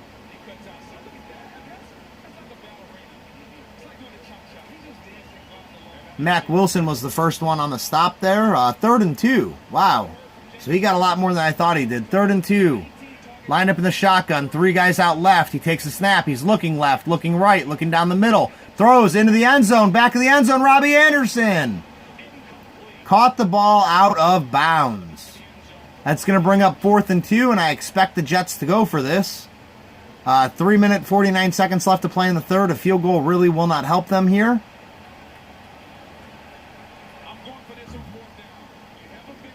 I totally expect them to go for this one.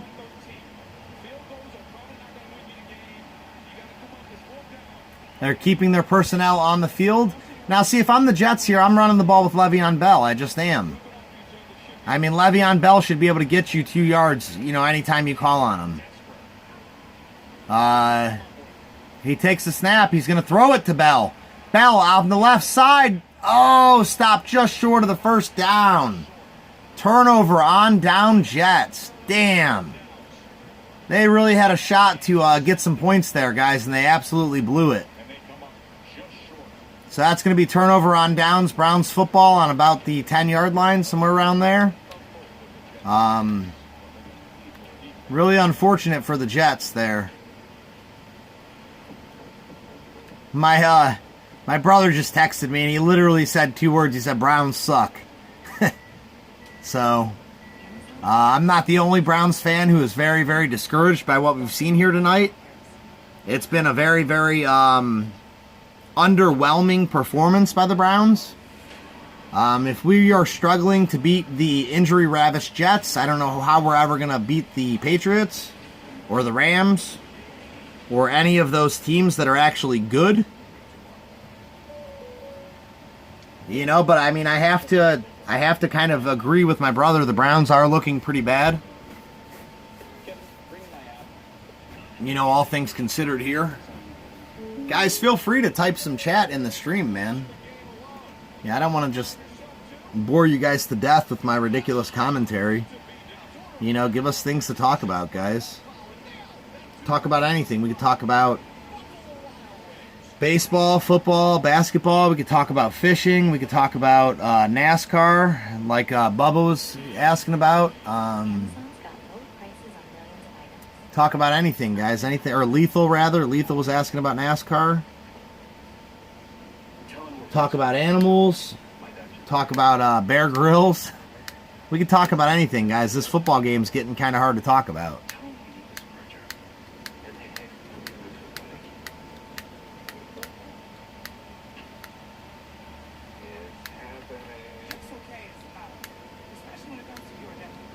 Man, guys, I miss Bobby Catalano. I miss her. I don't know exactly why she's taking time off from YouTube, but I miss her, dude, and I hope she comes back soon.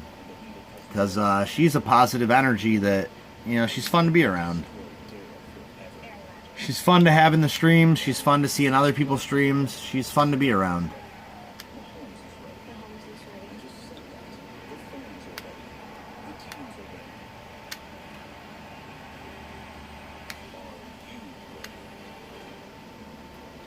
Jets offense fails on 4th down. Carter, you mentioned Jamison Crowder last week compared to this week. What a difference it makes. He was heavily involved in the game plan. Tonight he hasn't been involved as much. Probably should have went to him on the last play. Browns come out. Odell Beckham bursting wide open down the field. He will not be caught. Odell Beckham, 95-yard touchdown reception. Oh, yeah! 89-yard touchdown catch and run for Odell Beckham Jr. Baker Mayfield's first touchdown pass of the game. Hell yeah! Here we go, Brownies! Here we go! Ooh, ooh! Here we go, Brownies! Here we go! Ooh, ooh! There you go! There you go! Dog pound! Dog pound! Dog pound! That's my dog pound. Where's my other dog pound? You ain't gonna say nothing, dog pound? You're not gonna say nothing, dog pound? Oh, is this dog pound not gonna say nothing? Oh, that's my dog pound. That's my dog pound. Alright, guys. I think that's gonna do it for the stream. I mean, if we're not getting any commentary on the Odell Beckham, you know, touchdown and the pass, and Baker getting his first touchdown, Odell getting his first touchdown, I am going to end it, guys. I'm going to go get me some damn food. I might as well. This game's over.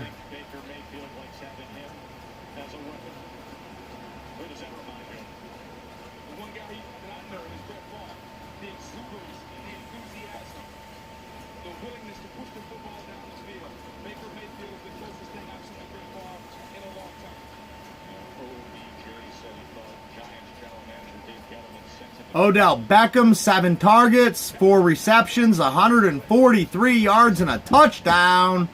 Let's go, Odell Beckham. All right, guys, seriously, nobody's talking in here, so we're going to, man, I want to end the stream. I mean, nobody's talking, nobody's watching. There ain't nobody, not a damn soul in here. And I'm talking to myself, and, you know, I could do that without you guys. I could talk to myself by myself.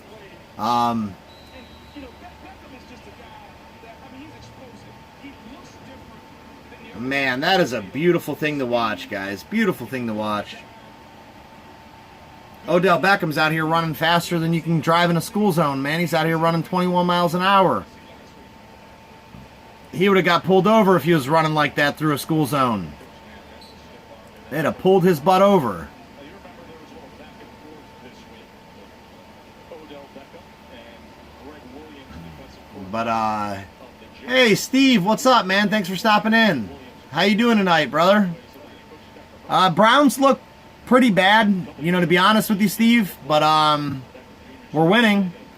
But, I expected to see more out of the Browns. You know, we're playing the Jets. The Jets are injury ravished. They're missing key guys from both sides of the ball. And we were just barely beating them until that last touchdown. And that was a fluke. You know, that was Odell Beckham running on a slant. He caught the ball, and Odell Beckham did what Odell Beckham does. He took off, and nobody could catch him. So, all things considered, the Browns look like a very mediocre football team. They don't look like an elite football team. Baker Mayfield's passes have been all over the place. The Browns' defense has been a little lackluster. And we look like a mediocre football team, to be honest with you, Steve. And I see us maybe getting maybe 9-7 this year if we're lucky. You know, but realistically, just based on the way the things have gone and what I've seen from this Browns team and the schedule that we have coming up, I'm predicting us 7-9 on the year. Based on what I've seen in these games, when I first started the season, I had us 13-3. Before the season started, I had us 13-3. But after watching nearly 2 Browns football games, I got us like 7-9 right now. 7-9, 8-8, somewhere right around there.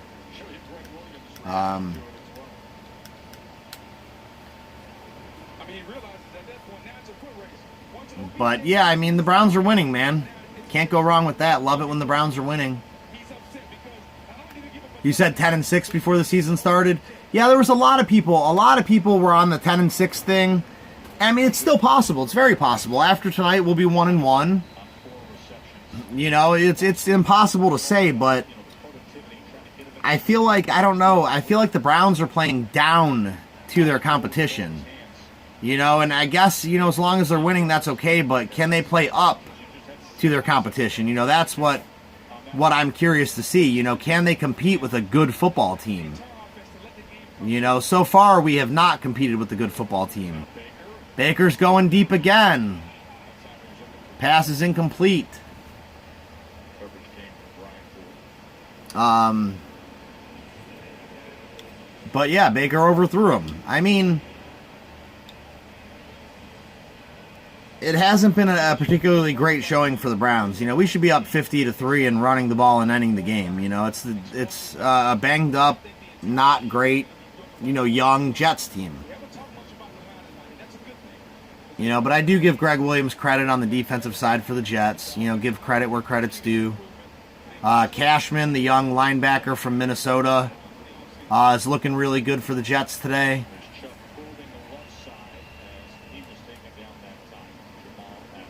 But, you know, I want to see if the Browns can play up to their competition level. Right now, I feel like we're playing down to our competition level. I feel like we should be a lot better, you know, all things considered.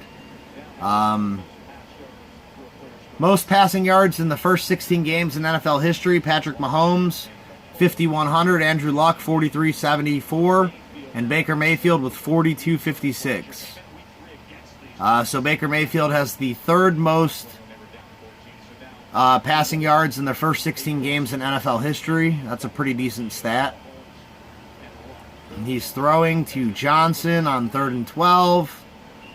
Johnson picked up about 10, bring up 4th and 2. I imagine the Browns are going to punt. You know, Baker's going for a lot of yards, but I bet a lot of people don't know this. Since he started his first game, he's tied for the Oh, you're good, Steve. I'm not worried about it, brother. That's where he has But yeah, that's strange that it was in your spam folder. That's crazy. I don't ever check my spam folder. I probably should. They're going to bring out the Scottish Hammer, and they are going to punt on 4th and 2.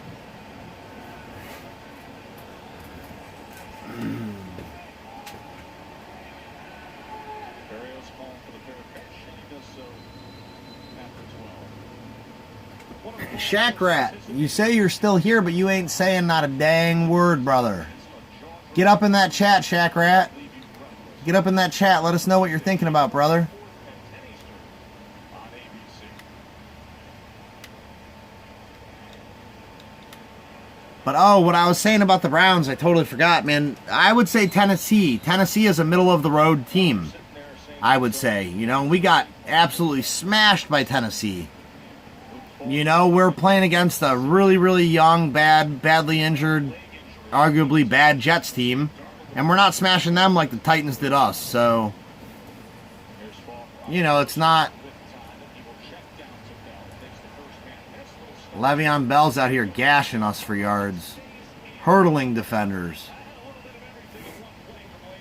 But yeah, I don't know. I want to see more out of the Browns.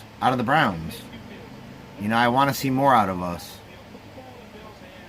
And I haven't made a hurdle like that since I was about 17. Look at Le'Veon doing it right now. Hard to believe he's 225 pounds. Hard to believe. Such balance and athleticism. The final seconds here of the third quarter with a 23-3 lead for Cleveland. Highlighted with Odell Beckham Jr. going for a game. Oh, you're here too, Lethal? You don't like the NFL, though, brother? You don't like the NFL, Lethal?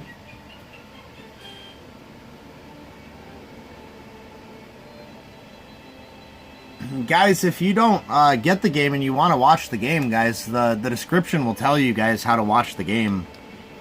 You know, anybody can watch the game if they want to. You know, regardless of where you live, anybody, if you got an internet connection, you can watch the game. All the information is in the description of this video, guys. But Lethal, you just don't like the NFL or what?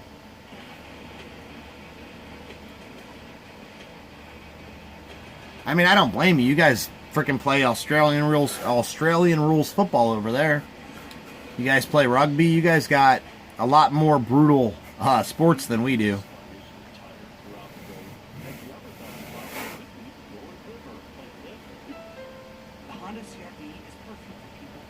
But yeah, Steve, no need to worry about the email or nothing like that, man. Take your time. I'm not in no hurry or whatever.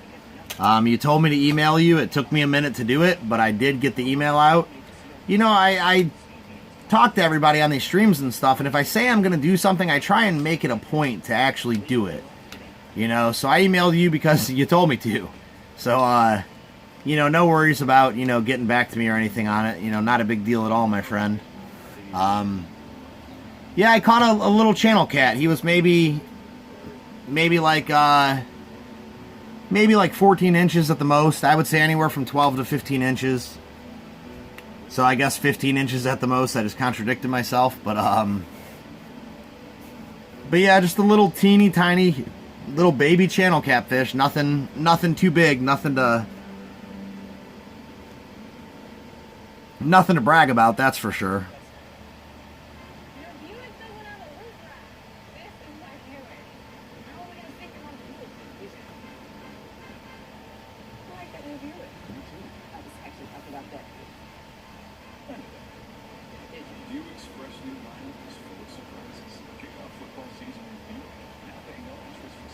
Yeah, if you send the card, Steve, it'll go on my PC. I'll show you my PC. It's not very much, but it'll go in my PC. So right now, my PC consists of 5 cards right now. And if you send me that one, it'll get added to the PC. But we have a Jarvis Landry 69 out of 75 from Ricky Russo. Larry Nance, not numbered, auto, sticker auto from Ricky Russo. We have a 99 out of 500 Jackie Robinson from Father Son Cards 42. And we have a Gene Hickerson and a Walter Beach 1965 and 1966 Cleveland Browns cards from none other than Deafness 45. And that's my PC. You know, so if you do send me that card, it'll go right into my PC.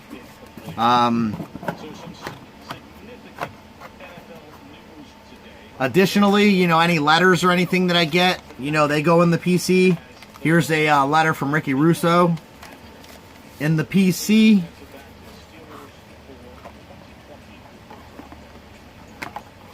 Man, I got these things going opposite ways. Now I gotta fix them. But yeah, I PC cards that were sent to me by YouTube friends. So it's basically a YouTube friends PC. You know, the only thing that I'm upset about, man, is these two cards here that Ricky Russo sent me. I got them today, and the corners of them are absolutely trashed. And it's obviously not Russo's fault. Like, you guys have seen Russo's stuff. You guys know Russo takes care of his things. The post office absolutely freaking trashed those cards. And I'm so mad about it because, like, I take that back. I'm not mad about it. It's the thought that counts. The reason that I'm collecting them and the reason that they're PC is because they're from Ricky Russo.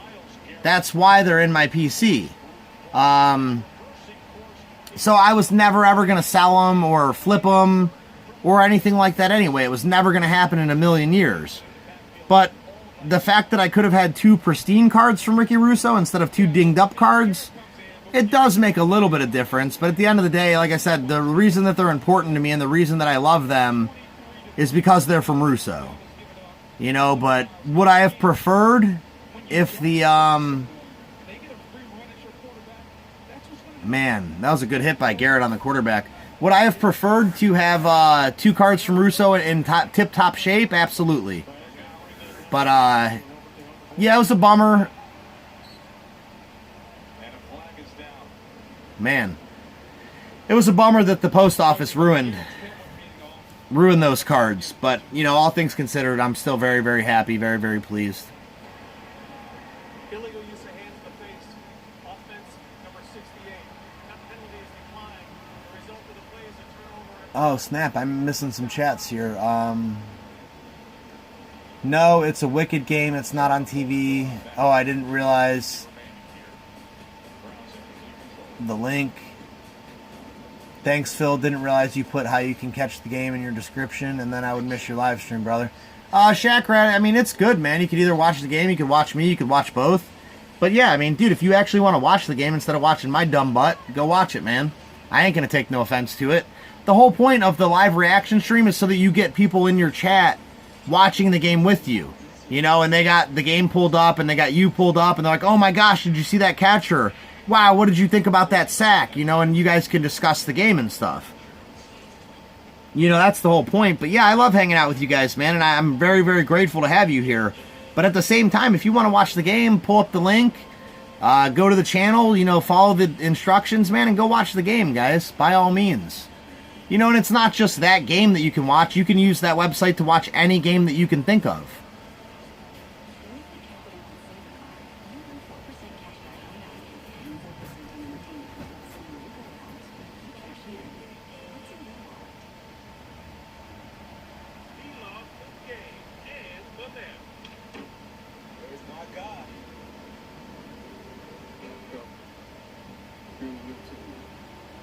Frank's Card Corner. What's up, Franks? Thanks for stopping in, man. It's rough to be a New York fan these days, Frank. New York used to be the glory place of sports, man. You had the New York Giants, you know. You had Joe Namath and the New York Jets. You had the Yankees winning all those pennants. You had the New York Knicks back when they were dominant. But, man, it is rough to be a New York fan because the Jets have been awful. The Giants have been awful. The Knicks have been awful. The Nets have been awful. The Mets are mediocre and the Yankees are mediocre. it's rough to be a New York fan, man. It really is. I feel for you guys, man. But at least you guys have a crap load of teams to pick from. You know what I'm saying? I mean, some cities don't have any. You know, and New York has like, what, 6 or 7 teams? Buffalo, Bills is a New York team.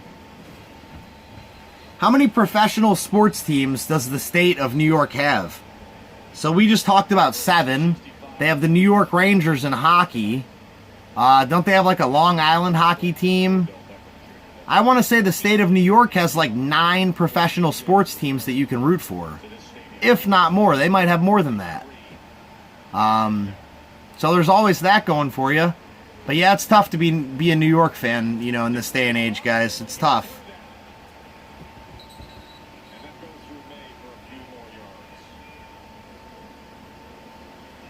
Not if I will laugh out loud. I will get it out by the end of the week. We are still getting unpacked. Oh yeah, Steve, I know, man. It's not a big deal. I don't know what you mean. Not if I will. I'm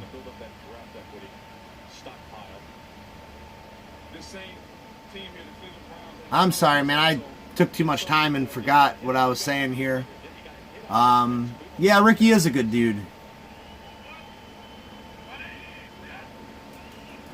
Yeah, the website, Lethal, is a little confusing at first. But, man, if you can figure out how to navigate all those ads and find the order in which to click the close button, you should be dialed up and watching football in no time, man.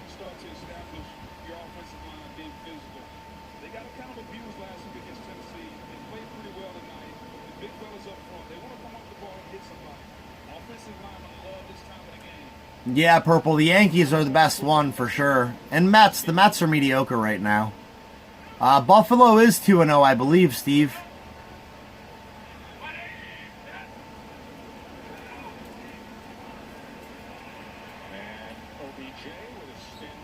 I am pretty sure that Buffalo is 2-0, but I'm not 100%.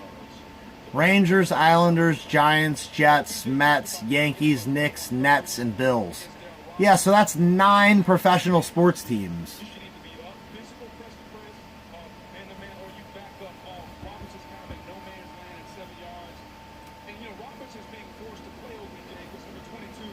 But yeah, nine professional sports teams is a ton. Ohio has Ohio's got quite a few too, really. They got the Cincinnati Reds, the Columbus Blue Jackets, the Cleveland Browns, Indians, and Cavs. So I think we have 5 in Ohio, 5 major professional sports teams. Cincinnati doesn't. Oh, the Cincinnati Bengals, 6. So yeah, we have 6 professional sports teams in Ohio. So that's pretty good. But then you got states like, you know, Arkansas that don't have a single professional sports team. I don't think Idaho has a single professional sports team. Yeah, I think that's insane. But I mean, you know, the sports teams are going to go where the market is. You know, the market dictates the professional sports team distribution. So if you don't have a big enough market and they don't think they're going to make no money, they're not going to go to those cities. But it's unfortunate because I think every single city, you know, every big city, or at least every state, I think every state in America should have at least one professional sports team somehow, some way. I mean, can you imagine living in the middle of nowhere, in the middle of the country, with no professional sports team in your backyard to root for? Man, my life would feel so empty and dull. You know, I would, oh man, I feel for those people. I really feel for those people.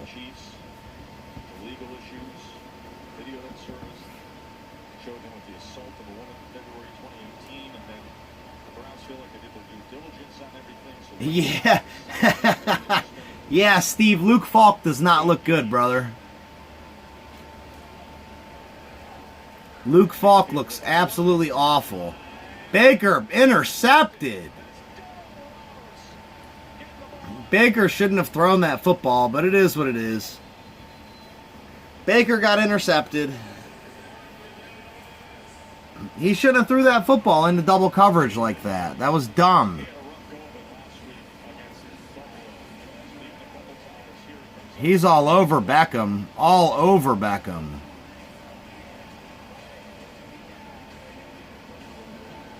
Now, it might have been a little pass interference, but Baker still shouldn't have thrown that ball, really. But, I mean, that's what I like about Baker. He gives his receivers a chance, so I can't complain too much. I like, you know, when he makes those throws and our guy catches it, I'm praising him, I'm rooting for him, I'm liking him. And when he makes those throws and our guys don't catch it, I'm slandering him and, you know, beating him down and talking junk. You know, so to be fair to Baker, I should be, you know, more consistent. You know, I mean, I like that about him. I like that about him. I like that he takes those chances and makes those throws. That's what, you know, Brett Favre did, and, you know, we've talked about it on the channel. You know, Brett Favre's my all-time favorite NFL quarterback. And that's what Brett Favre did. Brett Favre took those chances and made those throws. So, Dad Vic, my brother, what's up? So, I mean, you know, yeah, was it not smart, Steve? It was absolutely not smart. But at the same time, it took guts to make that throw, and, you know, I like that in a quarterback. You know, so if I'm going to actually stay consistent, I guess I'm okay with that, realistically. The Diamondbacks are going to Vegas, Isaac? I didn't even hear that, brother. I didn't even hear that, Isaac.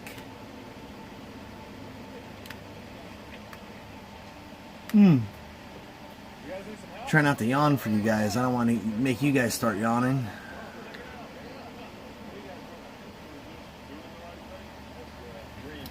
How have you been, Datvic, brother? I haven't seen you in a while. I haven't seen no streams from you. I haven't seen nothing. How have you been, Datvic? And thanks for coming in. It's great to see you here, brother.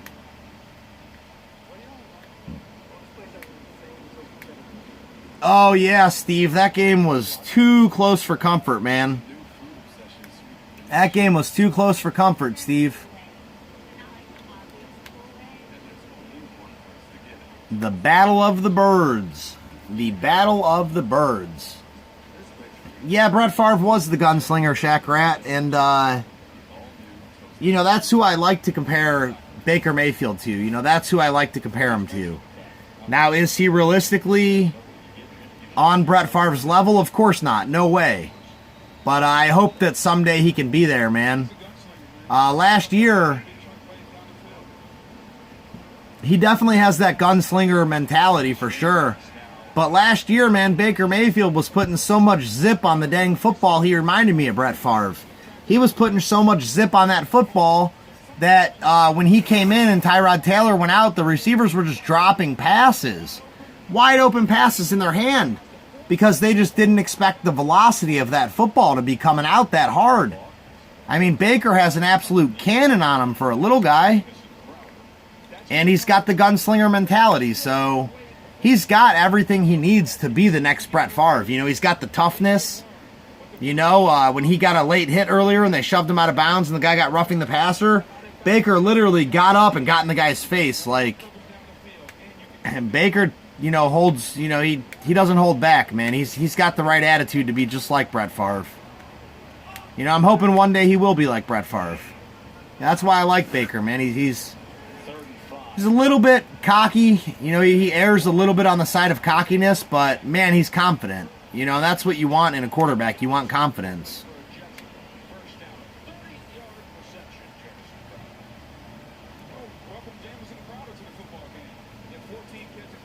Minkah Fitzpatrick got traded to the Bears? Oh, he got traded to the Steelers? Where are you getting all this news, Isaac? I haven't heard about none of this. Man, I'm glad you're in here dropping us with the updates, my friend.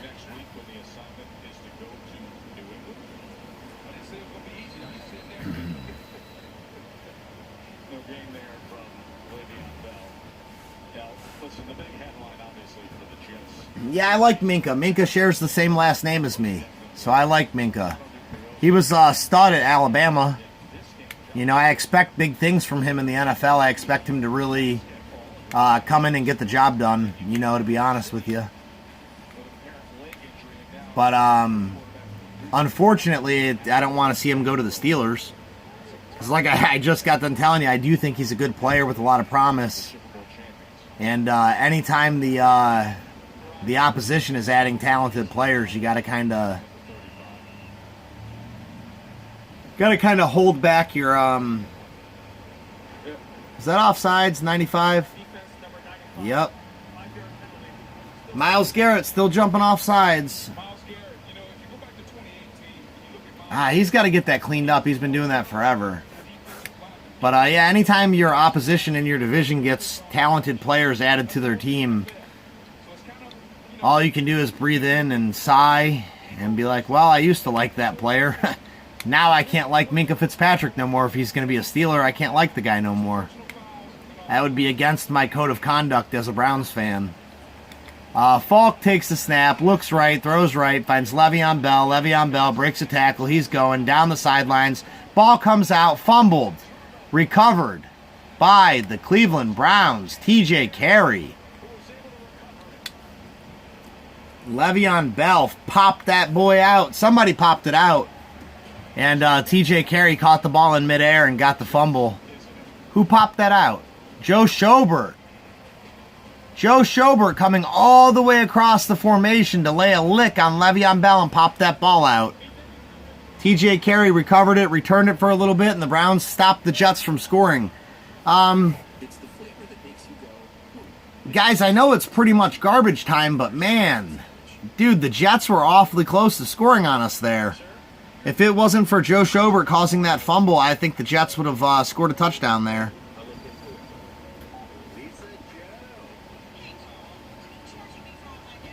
Oh my goodness. So kudos to Joe Schobert on that one, man. That was a heck of an effort. Heck of an effort.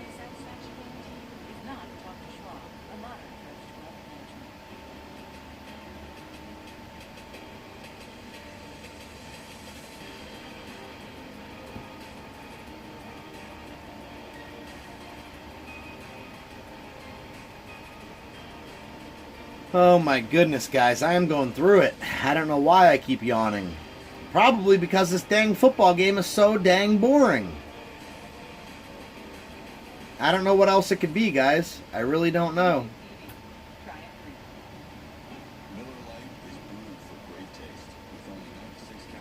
Well, Steve, to be honest with you, brother, you know, I'm glad you brought that up. That's a very good point. It's something for us to talk about. And that's what I love about you, Steve, man. You come in and you actually chat, man. You know, I love everybody, you know, and I appreciate everybody who's in here watching right now, all 5 of you, 4 of you, 5 of you, whatever it is. I appreciate each and every single one of you. But, Steve, man, I really appreciate the way that you keep the chat going. You know, you don't just let us sit here in silence. You know, you'll bring up a very valid point like that one. And then I get to give my rebuttal, you know, my feedback on that point that you made. And, you know, I really appreciate that, brother. It's always a pleasure to have you in my streams. And I just wanted to say that and let you know that, you know, it's always a pleasure, man. It's always a pleasure. That being said, Le'Veon Bell wanted to go where he was going to get the most money. I don't think he cared about being competitive. I don't think he cared about winning football games.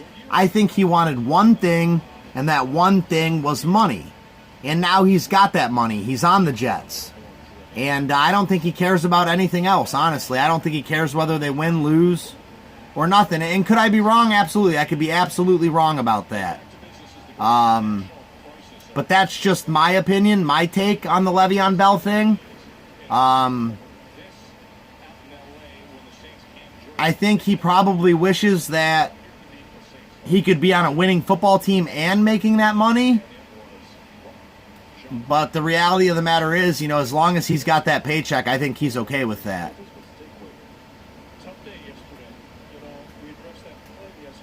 Man, so many players getting hurt, man. That's all these guys are talking about is all the injuries and everybody getting hurt. Ooh, shoot. I am so sorry, guys. I keep yawning. But yeah, I think as long as Le'Veon gets that money, dude, I think he could care less. But again, if he could have gone to a winning team and still got that money, I think he would have been a lot happier. So does he regret it? In a sense, I think you're absolutely right, Steve. But on the same hand, I don't think he does regret it that much, you know, because he's still making a ton of money. You know, so very valid point, though, man. I do agree with you, you know, to an extent. But, you know, players today, man, their careers are shorter. And the only thing that players today really seem to care about is getting paid.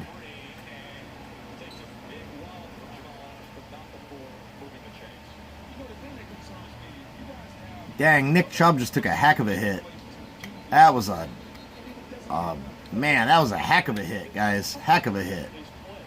We are taught as referees, in that specific situation, quarterback pass when it's tight.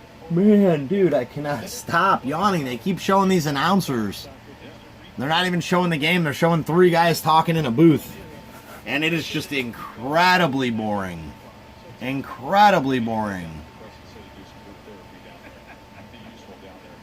I feel bad for Cam Jordan. The big fella ran a long way, and he got nothing so far. Yeah, Steve, you're right. It did go to his head. It really did.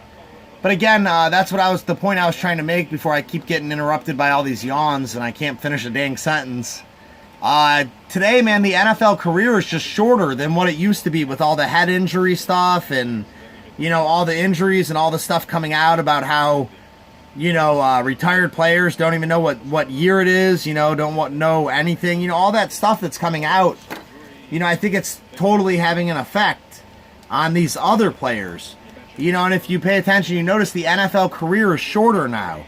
So these guys want to come out here, they want to make as much money as humanly possible, and they want to play for a couple years and then go do something else in life. Cleveland Browns next 5 games: Rams, Ravens, Niners, Seahawks, Patriots. Combined record for those teams, 10-0. So that's what I was talking about again when I said, you know, that I wanted to see a good showing tonight, because our upcoming schedule is rough. Man, it's rough. I did not see nearly enough tonight to give me confidence going into those games. But yeah, the NFL career is just, it's shorter than it used to be, man. These guys want to get in, they want to get paid, and they want to get out. You know, so at the end of the day, I don't even think winning is as important to these players as it used to be.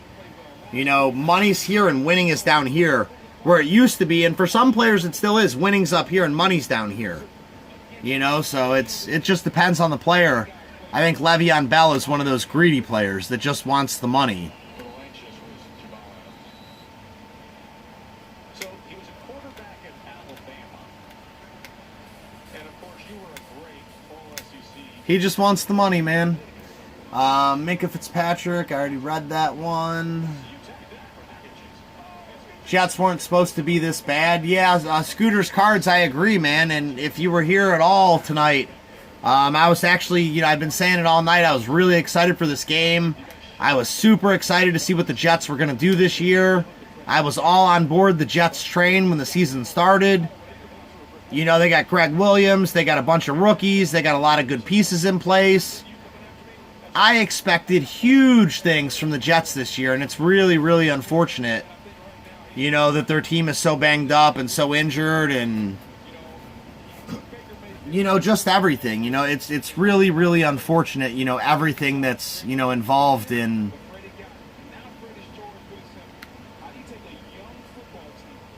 not involved, but everything that's gone wrong with the Jets. You know, it's really unfortunate, man. I was really rooting for him, to be honest.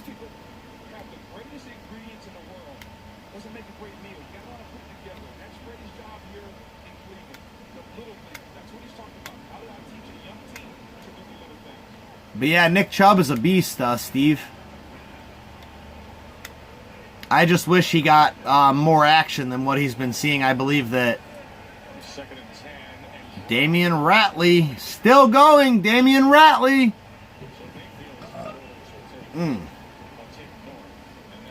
But yeah, I believe Nick Chubb is being underutilized right now, man.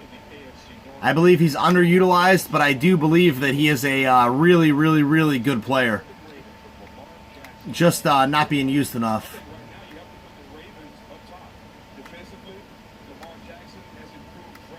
Yeah, Shaq Rat, dude. Yeah, the Packers have been through some injury hurdles and some injury, you know, disparity, you know, with injuries and stuff. But the key with the Packers, man, is that Aaron Rodgers has stayed healthy.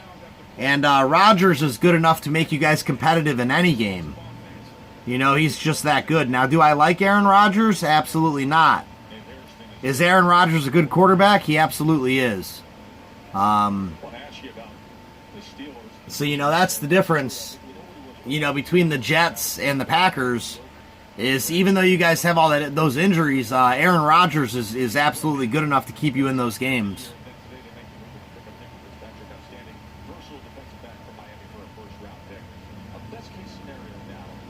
Yeah, Steve, I don't understand why the Browns are coming out and just throwing. I'm guessing our offensive line is just not good enough to run the football, I'm guessing. Man, I'm fighting back these yawns like crazy. But I do agree, man. He should be getting 20 to 25 touches a game. He should. But he hasn't been getting nearly that much. Not even close. Not nearly that much.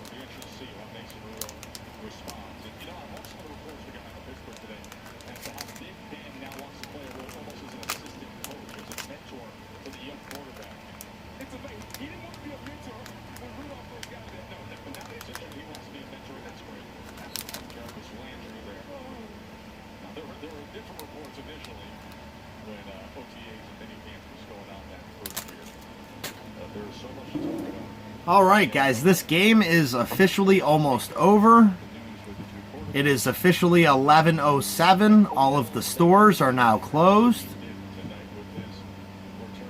So we're probably going to eat more pizza. I had pizza for breakfast, I had pizza for lunch. And I'm probably going to have pizza for dinner. Because the Browns just had to play a Monday night game. And again, this matchup was supposed to be a hyped up matchup. It was supposed to be a good matchup. Everybody knew coming into the week that it wasn't really going to be. But yeah, all that said, you know, thanks to Monday Night Football, we didn't get to run to the store. That's my fault. Poor time management. You know, I should have gone to the store instead of going fishing. But I haven't really been dropping any content on the channel. I haven't been interacting with you guys lately. So I wanted to make sure that we got to interact a little bit today. Did 2 streams. Did a fishing, did a Brown stream. And, you know, we'll hit the store up tomorrow, go get some food. But, man, I am sick of pizza, man. I wish, you know, we had stores around here that stayed open. You know, I'm originally from Parma, Cleveland. And then, you know, I actually owned a home and lived in Parma, Ohio. We had 2 Giant Eagles that were like 24 hours. We had 2 Walmarts that were like 24 hours. We had all kinds of stuff that was 24 hours, dude, out there. And out here, you know, there's pretty much a Save-A-Lot, closes at like 10 or 11. There's a Giant Eagle that closes at 11. There's an Acme that closes at 10 or 11. There's a Dollar General that closes at 10. Nothing around here is 24 hours, and it sucks, you know, because sometimes you just want to go to the dang grocery store at 2 in the morning. You know, and man, I love the freedom of being able to do that, but you can't do that out here. It stinks. Before starting at Plusa, your doctor will test if you have hepatitis B, which may flare up and cause serious liver problems during and after treatment. Tell your doctor if you have had hepatitis B, other liver or kidney problems, HIV or other medical conditions, and all medicines you take, including herbal supplements. Taking amiodarone at Plusa may cause a serious Yeah, Steve, I couldn't say it any better myself, my friend. Couldn't say it any better myself. This game did about put me to sleep, man. It was a very, very, very boring game. And like I said, it's unfortunate. You know, I'm not going to keep saying the same stuff, but, you know, I was looking forward to it, you know.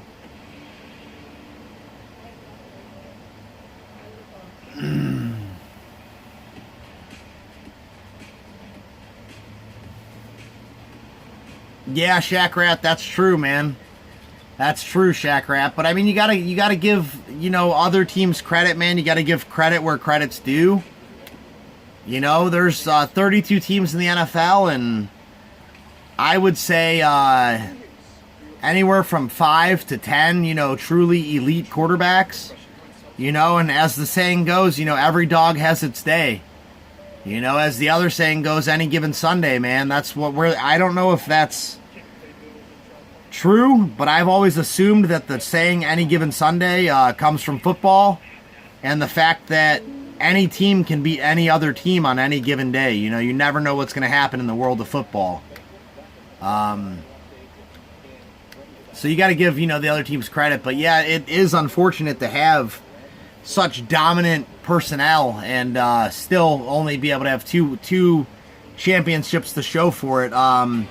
If I could commiserate with you a little bit on that sentiment, we had LeBron James on the Cavs for what, 8 years? Went to, what, 8 or 9 NBA Finals? Hell, LeBron was on the Cavs for like 10 or 11 years. We went to like 8 NBA Finals, like 5 or 6 in a row or something crazy. And, I don't blame Baker, though. This is Freddie Kitchens. You're calling the plays. The game is at hand. You have the Rams next week. Get your star quarterback. Either let him hand it off or get him out of the game. I agree. I agree. These announcers are trashing our coach right now. Oh, let me finish that first thought real quick. We had LeBron James, went to like 8 NBA Finals, got 1 NBA championship. So I know how you feel, Shaq Rat. I'm right there with you, brother, just in a different sport. Okay, so these announcers right now are trashing our coach. Absolutely trashing our coach. And I can't blame them because literally there's a minute 13 left to play. We're up 23-3, and Freddie Kitchens is still flipping, asking Baker Mayfield to drop back and throw the football. Why? Why? There's no excuse for it whatsoever. No excuse. And he's back there getting sacked and getting hit. Why are you going to even take a risk of getting your franchise quarterback injured when the game is over? You've won the game. Hand the ball off to the running back, Freddie Kitchens. Stop trying to reinvent the game, bro. You're an idiot. It's not working. Nobody likes you. Go coach for somebody else. We don't like you. Man, dude, I hate to trash him like that, dude, but from what I've seen out of 2 weeks of Browns football, Freddie Kitchens is clueless. Why are you out there with your quarterback with a 20-point lead with a minute left to play getting your quarterback hit? Why? There's zero excuse for it. No excuse, period. No excuse. No excuse. Man, that got me a little fired up. That's probably the most fired up I've been this whole game about anything. I mean, that's garbage. There's no excuse for it. Let's not forget, Michael Captain is fired. In comes Joe Douglas. You're trying to reshape the roster a little bit. Adam Gase is the guy who's in charge. The shop shut down at 9, Lethal. Yeah, man, that's the benefit of living in, you know, a more populated, more urban area. You know, that's the benefits of it, man. That 24-hour service, man. Gotta love that 24-hour service. In Baltimore, but they feel that they have a very bright future with the leadership of this organization now. Robbie Anderson gets the catch. Getting some garbage time yards for Robbie Anderson. Luke Falk trying to pad his stats. Maybe he'll get picked up and get another chance to play. You can start to see how they can move the ball, but you're going to be on that again. If you're going to be an offensive savant, you got to create some plays and design an offense to use the guys that you have. Nick Falk's pass batted down. 16 seconds left to go. I honestly don't understand why the Jets just don't take a knee. I honestly don't. The game's over. 16 seconds left to go.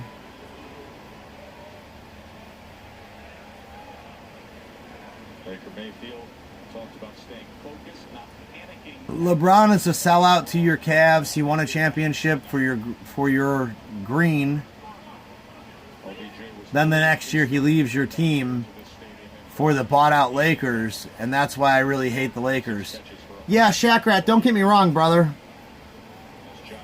I like LeBron James. We've had the conversation on my channel. We're not even going to bother having it again. I like LeBron James. I like certain facets of LeBron James. I like the fact that he does a lot for his community. I like the fact that he's a philanthropist, which is the same thing as what I just said. And I do recognize him as one of the all-time NBA greats. That being said, I am not a LeBron James fan. I didn't root for him in Miami. I don't root for him in LA. When he was on the Cavs, I rooted for the Cavs. I didn't really root for him. But yeah, I'm not a LeBron James fan. Not at all.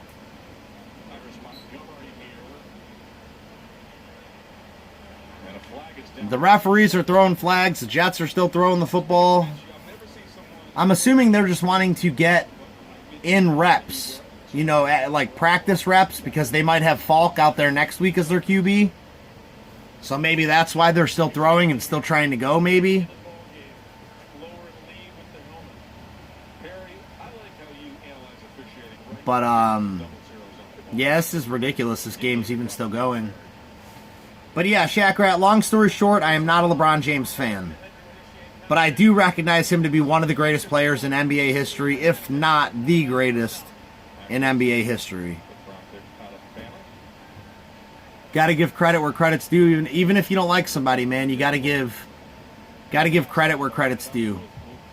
Chief all day, go Mississippi. I have no idea what that means, Lethal. I'm assuming you're talking about smoking marijuana, and don't know where Mississippi came into that conversation. But heck yeah, brother. I appreciate you being here with me, Lethal. You're a good friend, man. You're a good supporter of the channel, and I appreciate you.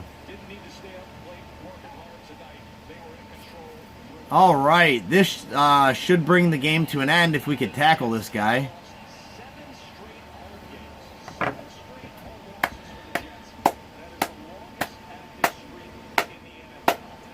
That is the final score. The Browns improved to 1-1. The Jets dropped to 0-2. Final score from New York, from MetLife Stadium. Browns 23, Jets 3.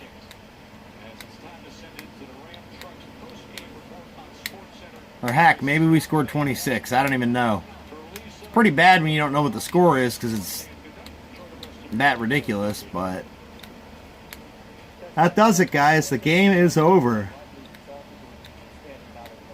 The game is over, guys.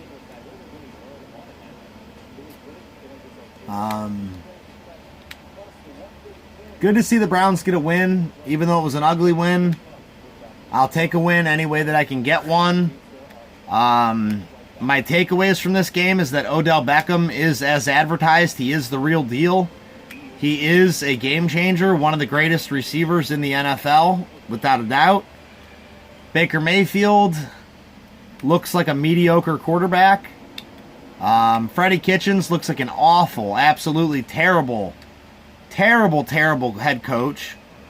Our defense looks shoddy at best. We don't appear to be able to stop the run. If the other team can run and throw, we don't appear to be able to have anything. We don't appear to be able to stop that at all. So takeaways, I'd like to see more out of our defense. I'd like to see better tackling. I'd like to see Baker Mayfield get a little bit more accurate, and I'd like to see Freddie Kitchens get a damn clue.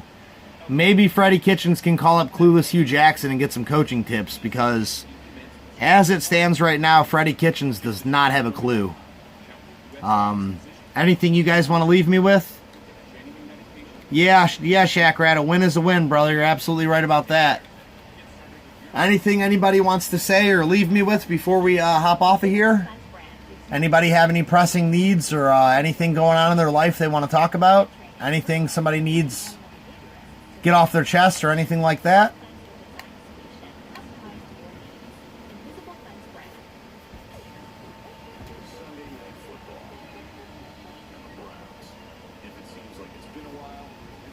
Steve feels the same way I do. He can respect LeBron, but he doesn't like him.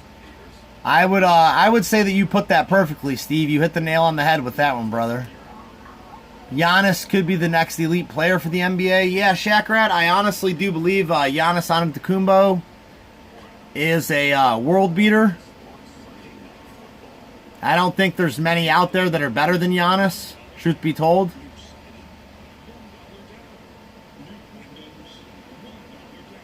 Dean Spanos sucks. Isaac, I'm assuming Dean Spanos is the guy who called the game. I didn't even really listen to the commentators at all, really.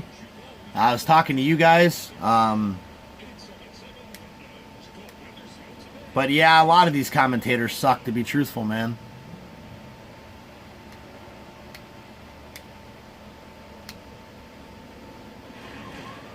Yeah, Steve, for sure, brother. For sure, Steve. I appreciate you coming in tonight, Steve. Like I said, it's always a pleasure to have you in my chat, man. Always a pleasure. All right, Shaq Rat. The owner of the Chargers. Okay.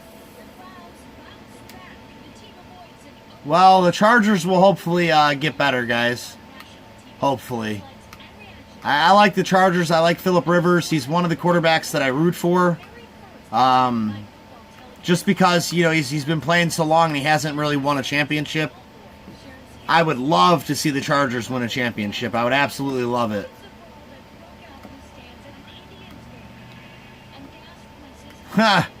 They're talking about there was a fist fight at a Cleveland Indians game up in the nosebleed section. And if you guys haven't seen it, just go on YouTube and Google like Cleveland Indians fist fight. It's pretty hilarious. It's this big fat guy and a slightly less fat guy. And both of them just go falling, and, you know, they're crawling all over the seats and falling all over the seats, and it was hilarious, guys. All right, but that being said, Shaq Rat, thank you for hanging out with me, brother. Isaac, thank you for hanging out. Steve, big thank you to you, brother. I appreciate you, man. Everybody else who stopped in and hung out, Deafness 45, all you guys, I appreciate all you guys. It was a pleasure. I really enjoyed myself. Shout out to Bobby Catalano. Hope she gets back soon. We miss you, Bobby. And that being said, guys, do something nice for somebody today. Do something nice for yourself today. Do something that you've been wanting to do for a long time. We're not promised tomorrow, guys. Make sure that you take that into consideration today. And I hope that all of your guys' days and nights will be filled with positivity and possibilities and peaceful productivity, guys. The 4 Ps. So we'll see you guys on the next one, man. Take care.